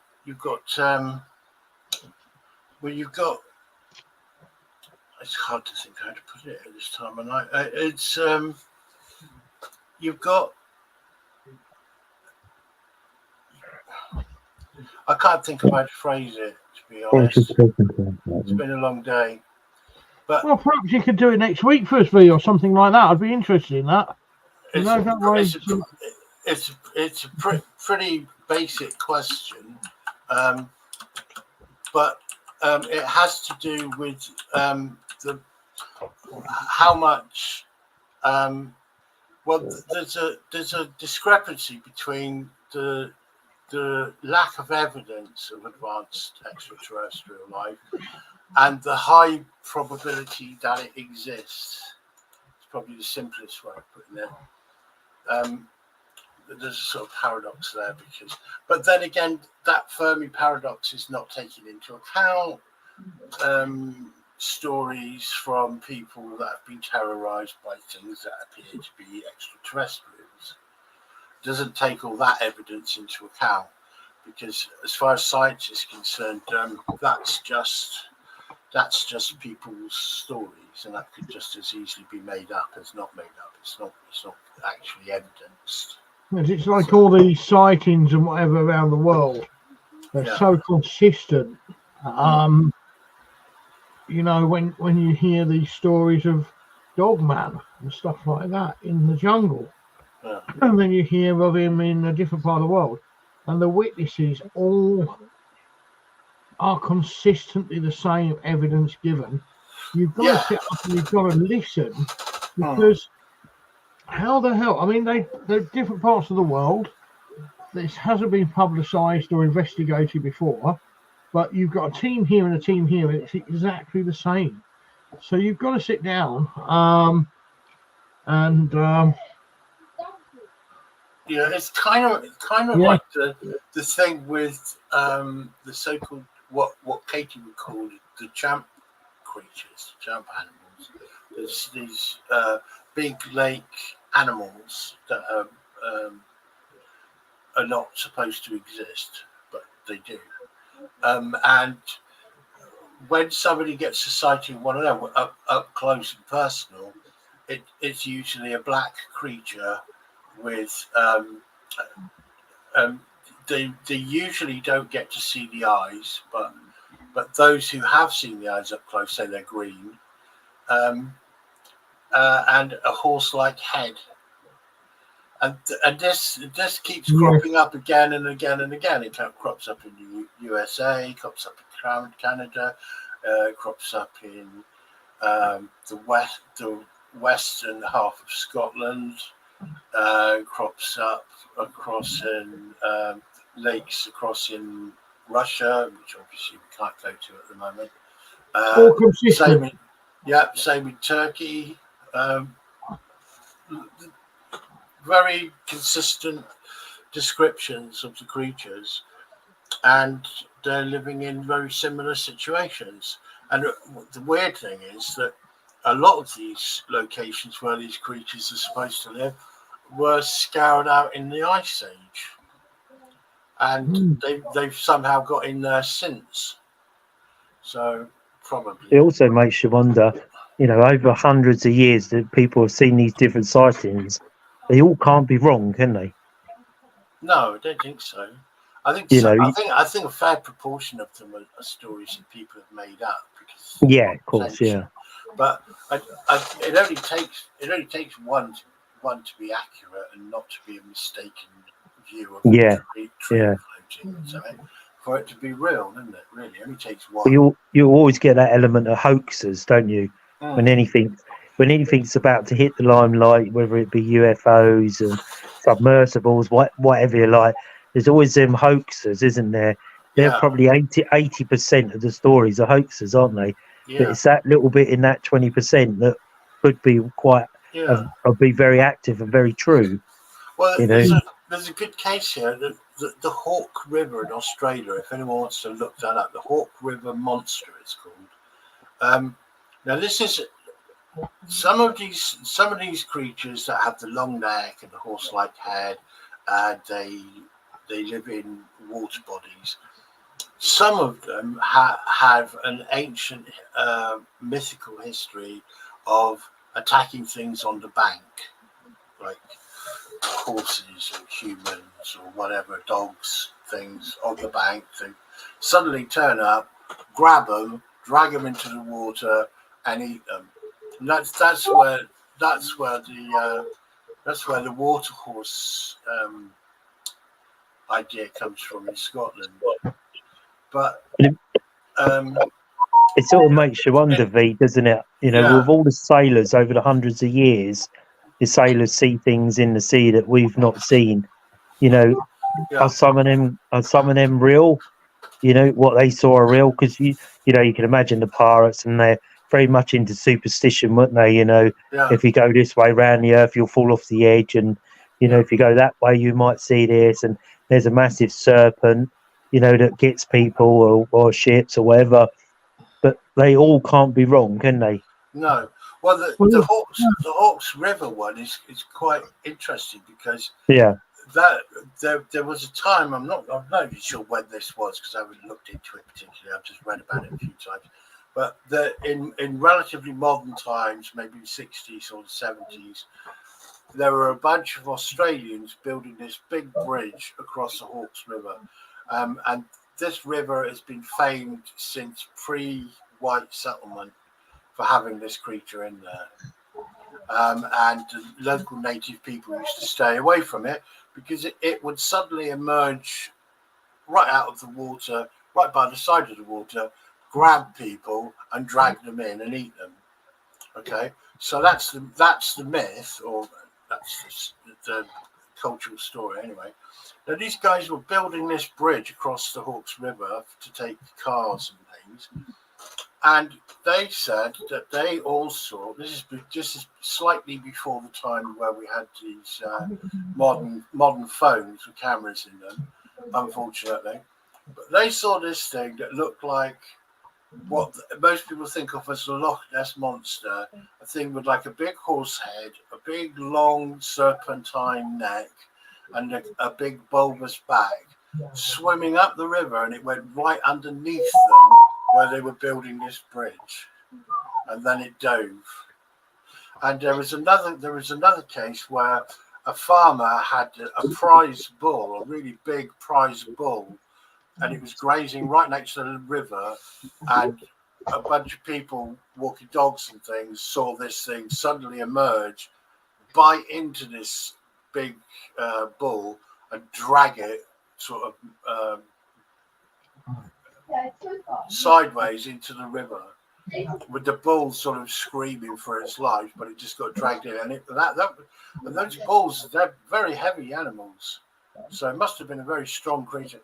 But we don't have those stories here. The one that Saint Columba was supposed to have damned or whatever in Scotland, that wasn't actually in Loch Ness. It was in the River Ness, and that was one that was supposed to attack people as well. That's at the origin of Nessie. But the ones that I'm more into studying on the west side of Scotland, you don't get those myths of them attacking people. They're more like children of the local god, they're like lake protectors rather than that sort of thing. But then you've got the Kraken. I mean, people said these gigantic squids were attacking ships for hundreds of years, and no one would believe them until in the 20th century suddenly they started washing up occasionally and being measured, and people were saying, well, yeah, this would fit the story of the giant Kraken. And this is what I'm saying about, we can go to the moon, but we've never really been to the bottom of the sea to see what is there. No, right. Well, I mean, who knows what creatures live down there under that amount of pressure, or even if the pressure changes that far down, who knows? Because we've never been that deep. Is it pressurized in the middle, and then the pressure decreases as you get nearer the bottom of the sea? Will we ever know? I would imagine it just gets stronger and stronger pressure as you go down, because there's no reason for it not to. And also, there have been plenty of accidents where people have been killed. I mean, there was that idiot multi-millionaire who took a load of people down. That's right, yeah. Recently, that submersible. Yeah, and they all got crushed. But I mean, this is a place where lots of UFOs come out of as well. Yeah. So. But it makes you wonder whether submariners pick up things, with these submarines, where they're diving so deep, whether these submarines actually encounter this type of extraterrestrial in the water, doesn't it? They're never going to tell you, are they? Our submarine bumped into something. There have been leaked stories from Russia after the Communist Party fell. There was a period of about 10 years where previously top secret Russian military secrets were leaking out, and a lot of those were to do with encounters with UFOs, but also with things in deep water. And one of the things that keeps cropping up in those stories, which you can find if you go on YouTube and you type in Paul Woodhouse, not Whitehouse. If you do Paul Whitehouse, you'll get fishing funny comedic fishing ones, which I like anyway. But if you look for Paul Woodhouse, he's a Russian guy and he reports on this sort of stuff, and he's got lots of stories that leaked out about that time of Russian scientists on military expeditions encountering what they called giant humanoids under the water. That was in places like Lake Baikal and other extreme locations. So that's a good one to look at. Paul Woodhouse on YouTube. He's got lots of good stuff. Interesting. Well, this is one here we spoke about a few weeks ago now. The Beast of Bodmin. I've got a recording, Sam, from a guy that used to live down in Cornwall, and he spoke about a real life experience he had with a big cat of Bodmin. I would, if I was to vote whether it was true or not that there was a big cat of Bodmin, I'd have to vote yes. And I think V would be of the same opinion. Yeah, plenty of sheep bones with cat gnawing marks on them that would attest to that, I think. Yeah. I think the Beast of Bodmin has to be a real thing. I can't see, there's too many accounts. It's too, I mean, I don't know, Sam, have you been across Bodmin? Do you know how vast it is? I mean, I hope so, because otherwise it's hard to explain. I mean, you can literally wander for miles and miles of nothingness, bleak, open spaces. And of course, there's plenty of stuff for them to eat over there. There's a lot of sheep go missing, horses, things like that. So, yeah, that's a very interesting one. Yeah, it's about 208, 210 square kilometres. Yeah. It's a shame John's not on tonight, because you off, Jen, are you? Yeah, I'm a bit tired. Yeah. So I'm off to bed. For you, was it? Yeah. I've just got something quick. Something to show you, Darren. Quickly. Oh, that's nice. Oh, beautiful. That's what I was saying about that wolf picture I've got. Yeah. Yeah. It's a wolf. What t-shirt? I don't know, picture, I think. No, it's just a picture. It's a picture. Look at the eyes, how blue the eyes are. My nan used to like wolves, you see. It reminds me of my nan. Yeah. Got really piercing eyes, isn't it? Good, nice, The nose almost looks like it's coming out at you, doesn't it? Yeah. It really does. I'll see if I can hang out. See if I can get that on. Yeah. I don't even remember where I got it from. Really, it looks like it's looking at the eyes look real. Yeah. Yeah. The eyes look real. You would say it was right up against the screen, wouldn't you, like that? Yeah. Yeah. It almost looks like the nose is sort of like 3D. It looks like it's doesn't it? Very strange, isn't it? Beautiful picture. Yeah. Is it Fenrir? Sorry, V? Is it named Fenrir, or is it just a general wolf on a pentagram? I think it's just a wolf on a Pentagram, yeah. Can you see it? Yeah. It's like a picture Jen has here, you know, of a wolf, but the eyes and the nose are very.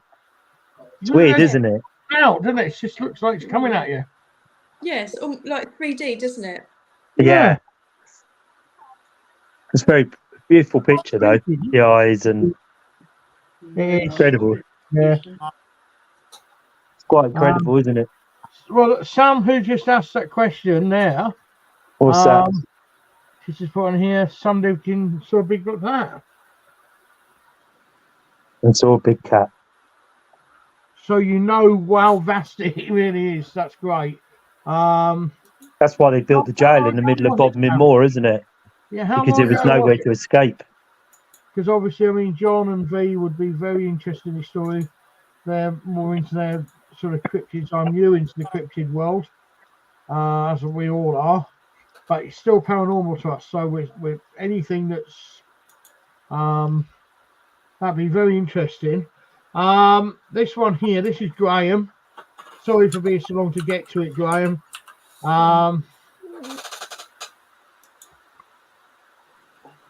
So in the book Uncanny, yeah, I don't know if anybody's watched the film The Fourth Kind. The Fourth Kind, it came out about 8-9 years ago. I've got it on a DVD up here, The Fourth Kind. and it's all about alien abduction. It's not for everybody because the thought of being abducted by something like that would just be terrifying to a lot of people. It would to everybody. But there's actual raw footage there, isn't there? Of there's people like the sheriff shot himself, and he was trying to keep people away and so forth. Oh, it's quite shocking. Not the sheriff, one of the deputies. I think he just said he's been abducted. He doesn't want to be taken anymore and whatever. It's this village in America that was just plagued by alien abductions over a period of a number of years. And again, like Graham says, you cannot make it up. You know, is there any links to anything on it on YouTube I can watch? I don't know, mate. Just put in The Fourth Kind film. Okay. I mean, it was quite hyped up when it was released, and then all of a sudden it went quiet again, didn't it? There was one of those films that I don't think they really want you to watch too often, because you might start thinking that aliens may be real. Yeah. The lights we've seen in the sky over the last 6 months are absolutely unreal. But this is what I said to you last week or the week before. You know, they say that encounters or people seeing UFOs is up. You know, there's 207 sightings more now in the last few months than there've ever been of strange lights in the sky. Now, not everybody can. You know, you got to make yourself wonder, why is there so many contacts over such a short space of time? You know, these are not also normal human beings, working individuals that are saying, I've just seen a UFO. Now, people that turn around and say, well, I've got to say to people that say this, absolutely, it's a brilliant film, Mark. Thank you for that. It really is. Fourth Kind, Alien Abduction, brilliant film. And people that say these, and they're normal people.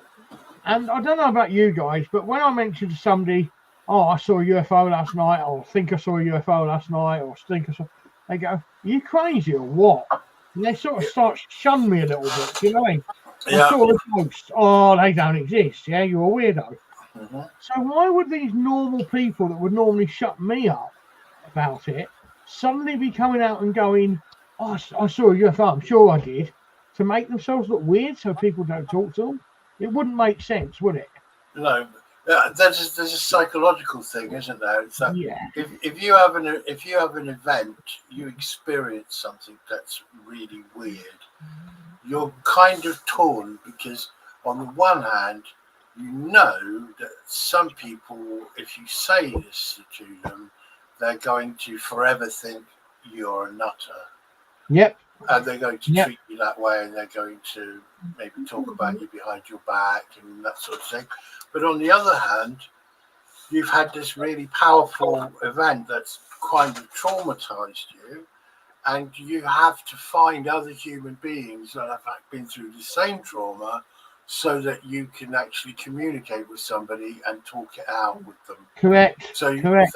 That's why you get this sort of, this 100% correct, because normal people, I think a lot of the time it's easy to poo-poo it, to deny all knowledge of it, and just put it to the back of your mind so it doesn't really bother you.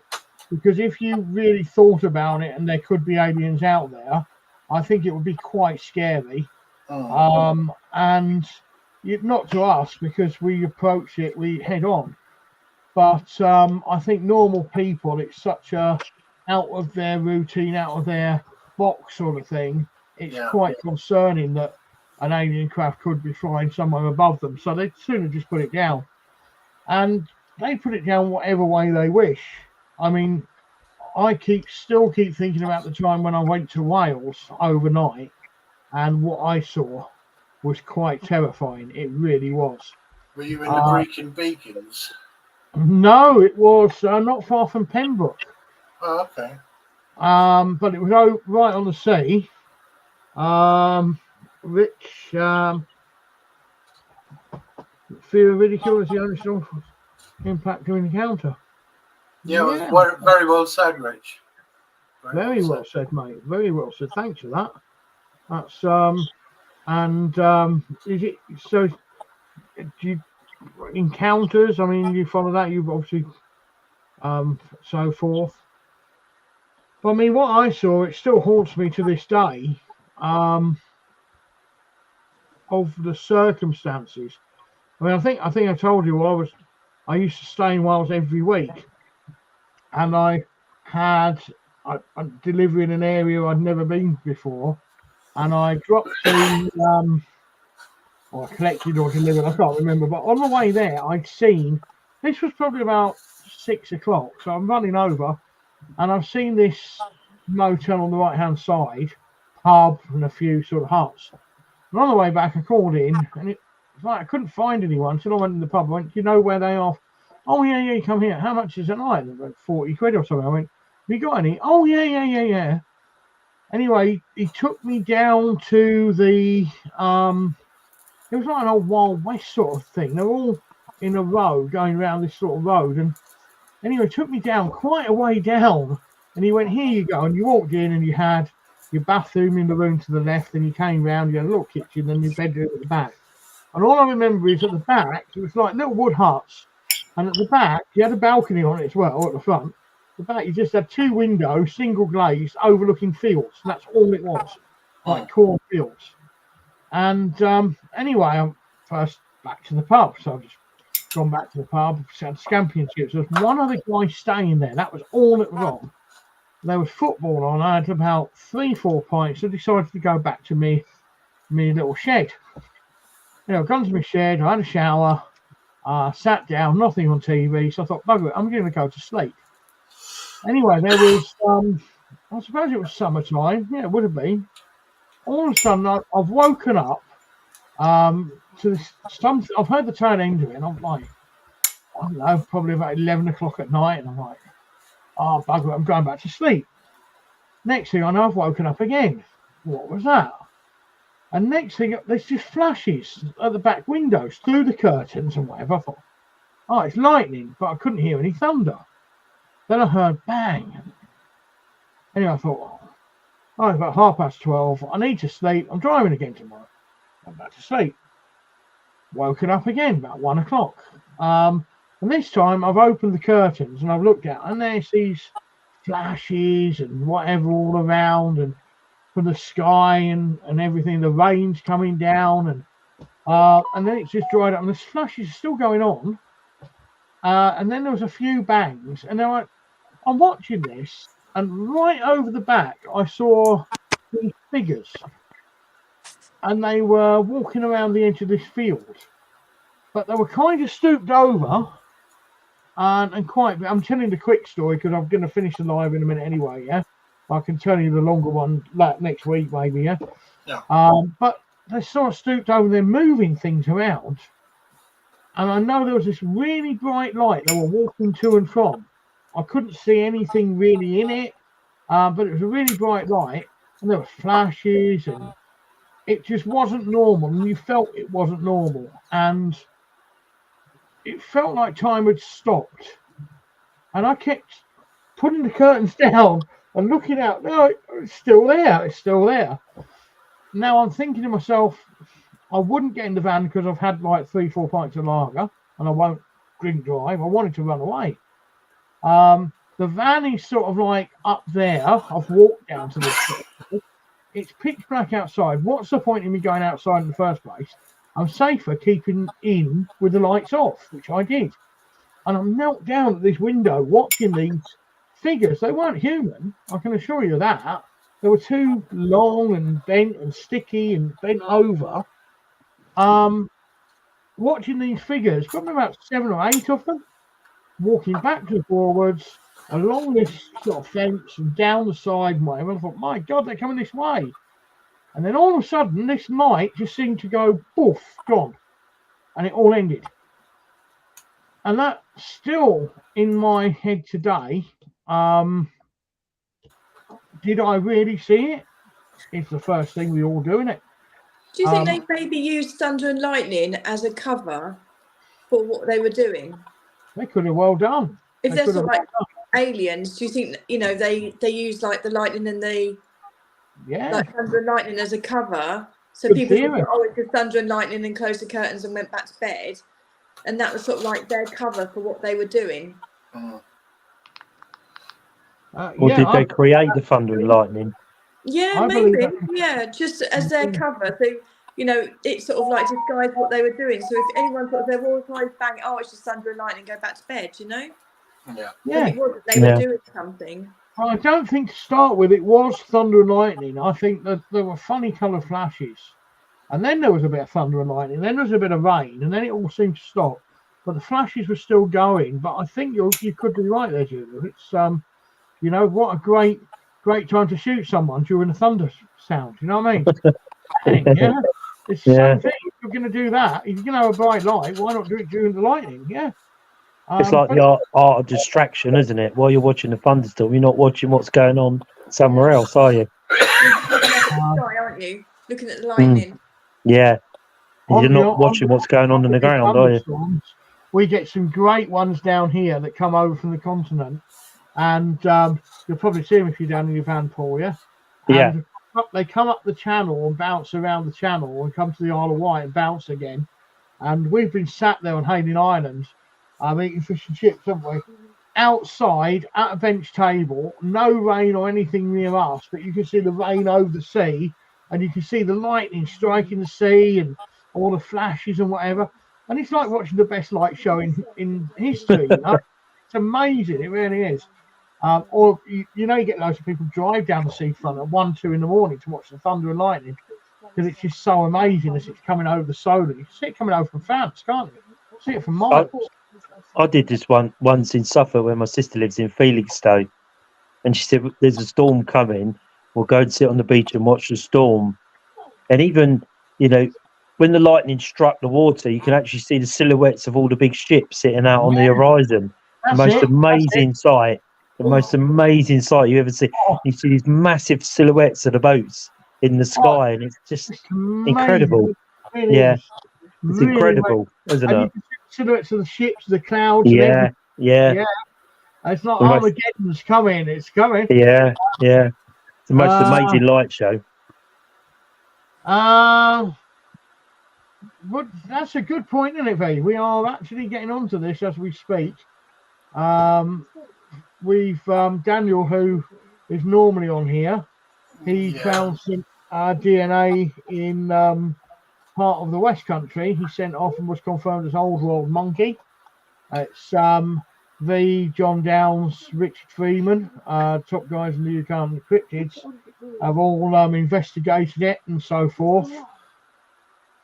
And we're actually at the moment we're looking for people in certain areas of the UK. All right, mate. See you in the morning. Yeah. All right. All right. All right. All right. Yeah. Okay. See you later, mate. All right. And we're looking for making teams up in the UK, basically, of paranormal researchers, people interested in Bigfoot, people interested in big cats, etc., to all go out in their local areas and things that we've walked over before, which we should have really looked at. Yeah, how many pound coins do you think you've walked past in your life and you've never seemed to pick up? And it's the same when we're in the country. How many possible big cat footprints could we have walked over and not seen because we're busy talking to our friends or on the phone or something like that? Or in fact, even structures made by these things, because Old World Monkey DNA, what's it doing on a hill in the West Country? It shouldn't be. Well, there are a couple of potentially easy explanations for that one. I've been keeping quiet about it because I didn't really want to. Yeah, well, at the minute we've got a few things coming on. I didn't really want to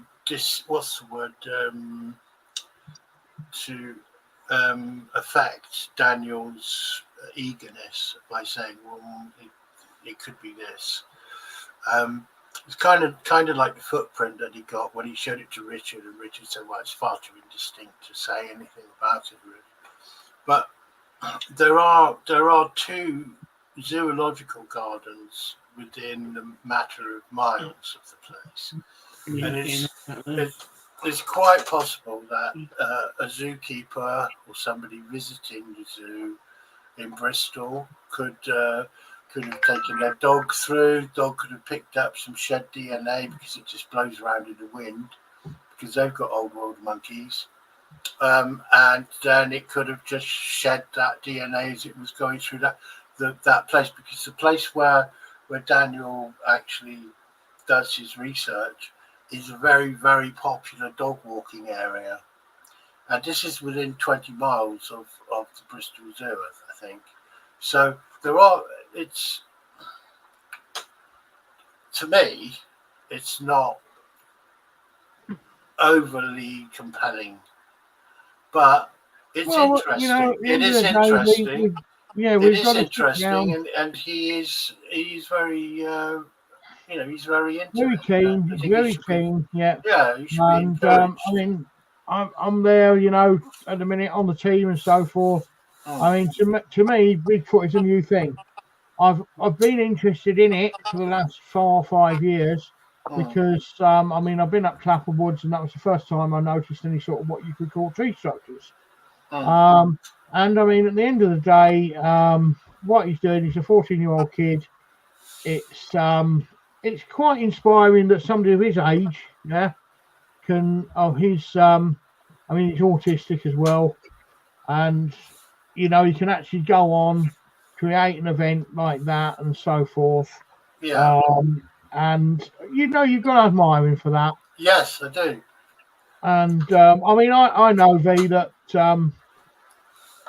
we've in this life, it's a very short life, mate. It is. When you're 20 years of age, you think, my God, I've got all my life ahead of me. If only you realise that sooner or later you're going to be 50 years old, thinking, well, I'll probably, if I'm lucky, I've got another 20 years ahead of me. Yeah. Because personally, mate, I don't want to go around in a wheelchair being pushed everywhere. Not able to walk or feed myself. I will push myself off a bloody cliff. I will. Therefore, at his age, he's got something to be proud of. He's out there. He's keen. He's making friends. There's nothing else to brought everybody together. He's like me. Yeah. So let's but, we'll have a chat later on anyway, V. We'll have to have a chat in the week, mate. Yeah. Yeah. Scotland, though. Scotland is the place. If you want to look at big hairy hominids in the UK, I think Scotland is your place, particularly towards the west. I think you're right there. I think you're right. It's so barren and it's so bleak, and there's so many caves. There's so many hidden areas. There's places where man has not been in Scotland. I can assure you. And there's lots of stories of sightings going back thousands of years, and this includes them swimming between the islands. Yeah. Between the Hebrides. So whoever it is on Facebook, yes, Bigfoot research team. If you head over there, Mythical Legends is Daniel's group. He would normally be on tonight. He's a friend of all of ours. The end of the day on here. I'm in the Bigfoot research group. There will be a conference on the 20th of July up in Bridgewater. Get on there, come up and see us all. We'll have different stalls up there. It's not just cryptids, it's other things as well. It's great to always meet other people and make friends, isn't it, guys? Yeah. That's what we're all about. Yeah. Power unity, power love, and share it that way. Yeah. I'm going to end the live now. Are you on that, Rich? Are you at the conference, mate? Are you? That'd be great. Are you in the UK, Rich? Yeah, that'd be interesting. I mean, Is he in the UK or is he in America? I think you're in the UK, aren't you? I think. Well, that'd be quite nice. Yeah. I mean, let's try and get everything back on track and as we were and so forth, and let you know. Oh, New Mexico. Wow. New Mexico. Yeah, New Mexico. Wow. Blimey. Welcome. Yeah. You're not a local boy, not a local chap then, is he? That's quite amazing. I think you're the first person from New Mexico I've ever spoken to, and the first person on a live. Yeah. You guys, New Mexico. So, sorry, but I don't really know much about New Mexico. They have Gila monsters.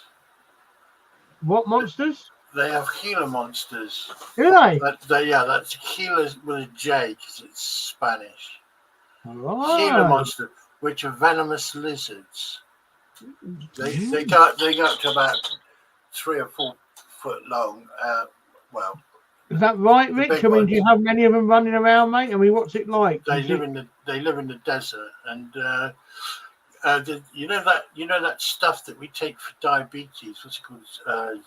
Zicloclean or something like that. It's made from mimicking a molecule that's found in their venom, because they're one of only, I think, 3 species of known venomous lizard. So interesting. Yeah, you've got the Komodo dragons, and but you do get them in New Mexico. There's the what do you call them, the ones I just mentioned, the dragons, Komodo dragons in the Pacific, and then you've got these Gila monsters, and there's another one, I can't remember the name of it, but it's closely related to Gila monsters, and they've both got venomous bites as well, and it's supposed to be one of the most Komodo dragons venomous, isn't it? Yes. Yeah, but the Gila monster bite is supposed to be one of the most painful reptilian bites you can get. And really? The trouble is that they just grip on, and if you try and shake them off, that's when it hurts more. And what you have to do is try to calm the animal down. Not easy to. Okay, whatever. More easily said than done when you're in that sort of pain. And the best thing that I've heard to do with it is if you can get a spoon or a fork or something and get the handle of it between where you're being bit and the back of the thing's mouth, put it through, and then lever its jaws apart to get it off you. That's the best way to get rid of them. So if you're under the car bonnet and there's one under there being keeping nice and warm, you go to check your engine oil in the morning, it grabs hold of you really tight and he goes, my gosh, that hurts. I'm just going to nip to the kitchen and get a spoon. Yes, exactly. Yeah, or a spanner wrench or something. That's what you want. You could always tell it one of Darren's jokes. Yeah, tell it one of Paul's, it might go to sleep. I mean, come on, look, it's Mrs. has. Yeah. That's because you worn her out yesterday, mate.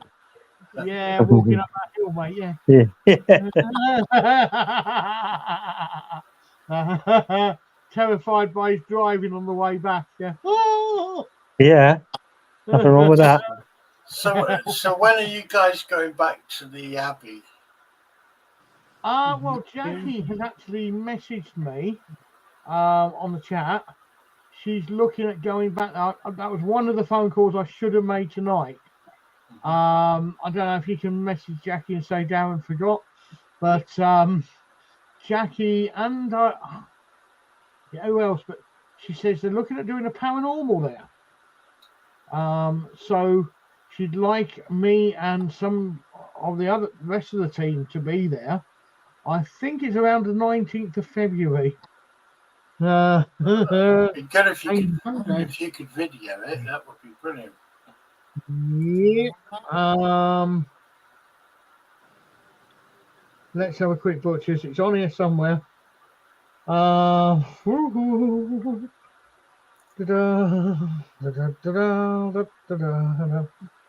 got her number on here now. Myself and Richard planning to do a little ghost investigation tour, the 9th of February. 9th. Yeah. He normally goes through Investigate Road near Newport Pagnell, apparently. Oh, is that for one of those road ghosts? Yeah. Yeah. I know she's interested in road ghosts because she was Friday night. Yeah. Friday night. Well, I mean, 9th of February, everybody's welcome. More the merrier. So, you know, if you can get up there for 9th of February, that'd be brilliant. We'll talk about it in between, yeah, and so forth. I mean, it's only a couple of weeks away, isn't it? It sounds a long way, but it's a couple of weeks away. Next Yeah. one. So, well, I mean, she's coming down all the way from up north, Luke, yeah? So, you know, I can't turn around and say, oh, you'll have to make it Saturday because Luke goes shopping on a Friday. No, I'll be okay Friday. You'll be all right, but your mum won't. No, she'll be okay. Yeah, we go Thursday instead. No. She'd probably always run there, couldn't she? Jog there or something. On Thursday, because she said something about the 8th of. No, I can do anytime, really. I'm not. I can do anytime. Okay, right. I'll say you and your mum then. Yeah. Yeah. Julia hasn't got an excuse not to come. On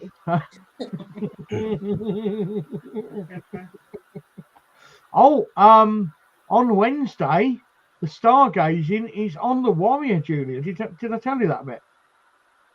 Do you know, I have been looking at the agenda for the stargazing, and I tried to convince one of my family members to come this evening, to come to stargazing, and I said, I can't, you know, I think thing about the stargazing is I just can't wait to go on that HMS Warrior. That's what I want to do. Amazing. It's amazing. It really is amazing. Photos, and then I'm going to use those to promote the event that we've got in December on the Warrior.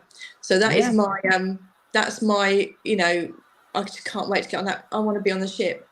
That's well, as long as it's a clear night, out the back on the back deck, they have all the telescopes set up and so forth, and they say things like, "Oh, how many stars can you see there?" And you look up and you go, "Oh, what there? Oh, and yeah, one." The more you see. Have a look in this telescope, and you literally see thousands. It's a whole constellation. And you're like, "No way!" And it's like, "Yeah." It's just absolutely amazing, you know. So that will be Wednesday night. We've got the Ghost Walk in Southampton on Thursday night. That's 7:30. It's been put in the group already. So I know Paul's unable because of work commitments. Yeah, he can't get down here in time, unfortunately. But we will be looking at doing another few. Oh, I think Paul's got a dentist appointment, hasn't he? Thursday. He's got to leave work early. I did say something like that. Yeah. Yeah, have a think about it. See how your teeth are, please, Paul. Yeah. I mean, yesterday was absolutely brilliant. Yeah. It would be lovely to do something away for the weekend for all of us. You know, just maybe even do 2 nights. Yeah. So people can sort of get to the venue Friday night and just relax. So they're not racing to get there Saturday morning and get as much in as possible. You know, give people the opportunity, but it'd be nice just to wake up on the Saturday morning, everybody going to get something to eat in town, wander around, do what they want. Yeah, as a big group. I think it was really nice yesterday. Really nice yesterday. Completely different. So anyway, guys, I'm going to end the live stream now because we've run well over time. It will be on record on YouTube and the SCG page. And anybody that wishes to share it, just share it. Use any of the footage, please feel free. Thank you to everybody that's joined us tonight. It really is appreciated, as always. Anybody that's watching on record, just as great. Thank you ever so much. And I mean that from the bottom of all our hearts. One stage, I think we got up to about 17 people watching. Phenomenal, really is. If you're interested in the Bigfoot thing, coming on to the concept, go over to the Mythical Legends page. Look for Daniel Barnett. He's on the Bigfoot research team. If you're interested in any cryptids, you've got John Downs, the 14 Research, V. You've got Richard Freeman, Jackie Tonks, Paranation for Julius Group, who I investigate with. I'm one of the investigations, so is Angela. My group, South Coast Ghosts, Host for Ghosts, which is all at the top. Please go and check out all the groups, guys. We're on Facebook. Myself and Julia have got internet pages as well, but go onto Facebook and like all the pages. Follow us all. Same with Daniel. Same with all of us, please. It really does mean a lot to all of us, and we all promote each other, and we're all part of the Unknown Worldwide Podcast Network, which basically means we're all investigating together. We all uncover evidence on each and different scales, cryptids, ghosts, UFOs, anything unknown. That's what the paranormal is.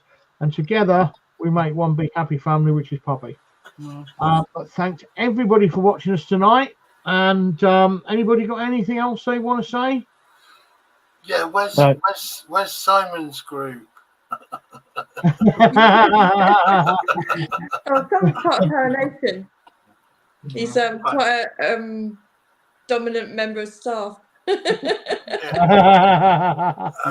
Paranation is Basingstoke, but we investigate.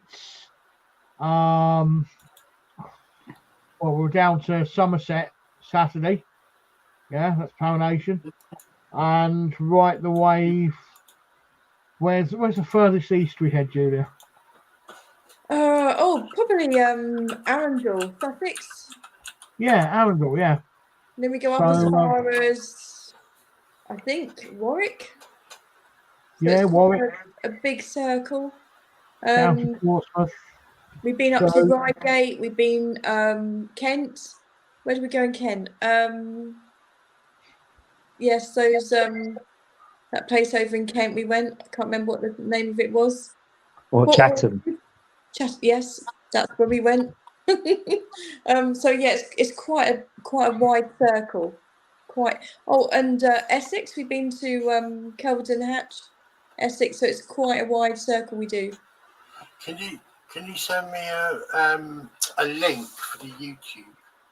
Yeah, sure. Thing for that, because I've got Darren's, I've got Paul's. I'm subscribed to that as well, and yours is the only one I haven't got yet. So I want to find out. Amy's not talking to me because she's useless. Anyway, sorry, I thought I said that. Oh, be nice to Amy. No, we declared her absolutely useless because Saturday they rang us up and they went, "You haven't got any toilet roll?" So I'm sure there's toilet roll there. No, we've run out. So it's like, I'm not going back from bloody Somerset to Portsmouth to get toilet roll. You're aiming to walk down the shop. Oh, no. Oh, it's all right. We found some in the airing cupboard. He gets back yesterday evening, dying for the loo. Yeah. Guess how many toilet rolls they found in the cupboard? One. Oh my gosh. One roll for 5 people for the weekend. It's like a COVID thing all over again. Oh, yeah. No. Oh, I'm going to get ill. Let's buy some toilet roll. God. Yeah. At least you didn't have a run on thing. Run on things. So I said, you are useless. Oh, I went, you're useless. One toilet. I thought we had enough. I went, oh, you're bloody useless, you are. Oh, bless her. Anyway, yeah, Amy, you're still useless. Anyway, that's harsh, man. That's harsh. That's real harsh, man. Real It harsh. is very harsh, man. Poor sausage. Don't start talking about my fingers again. Anyway. Your pork chop hands, yeah. Anyway, I'm going to end the live stream there because we have overrun as normal, and now it's moving on to my sausage fingers, which is there. It's anyway, guys, join us next week, same time, same place. Take care. Have a good week, everybody. Have a great week, everyone.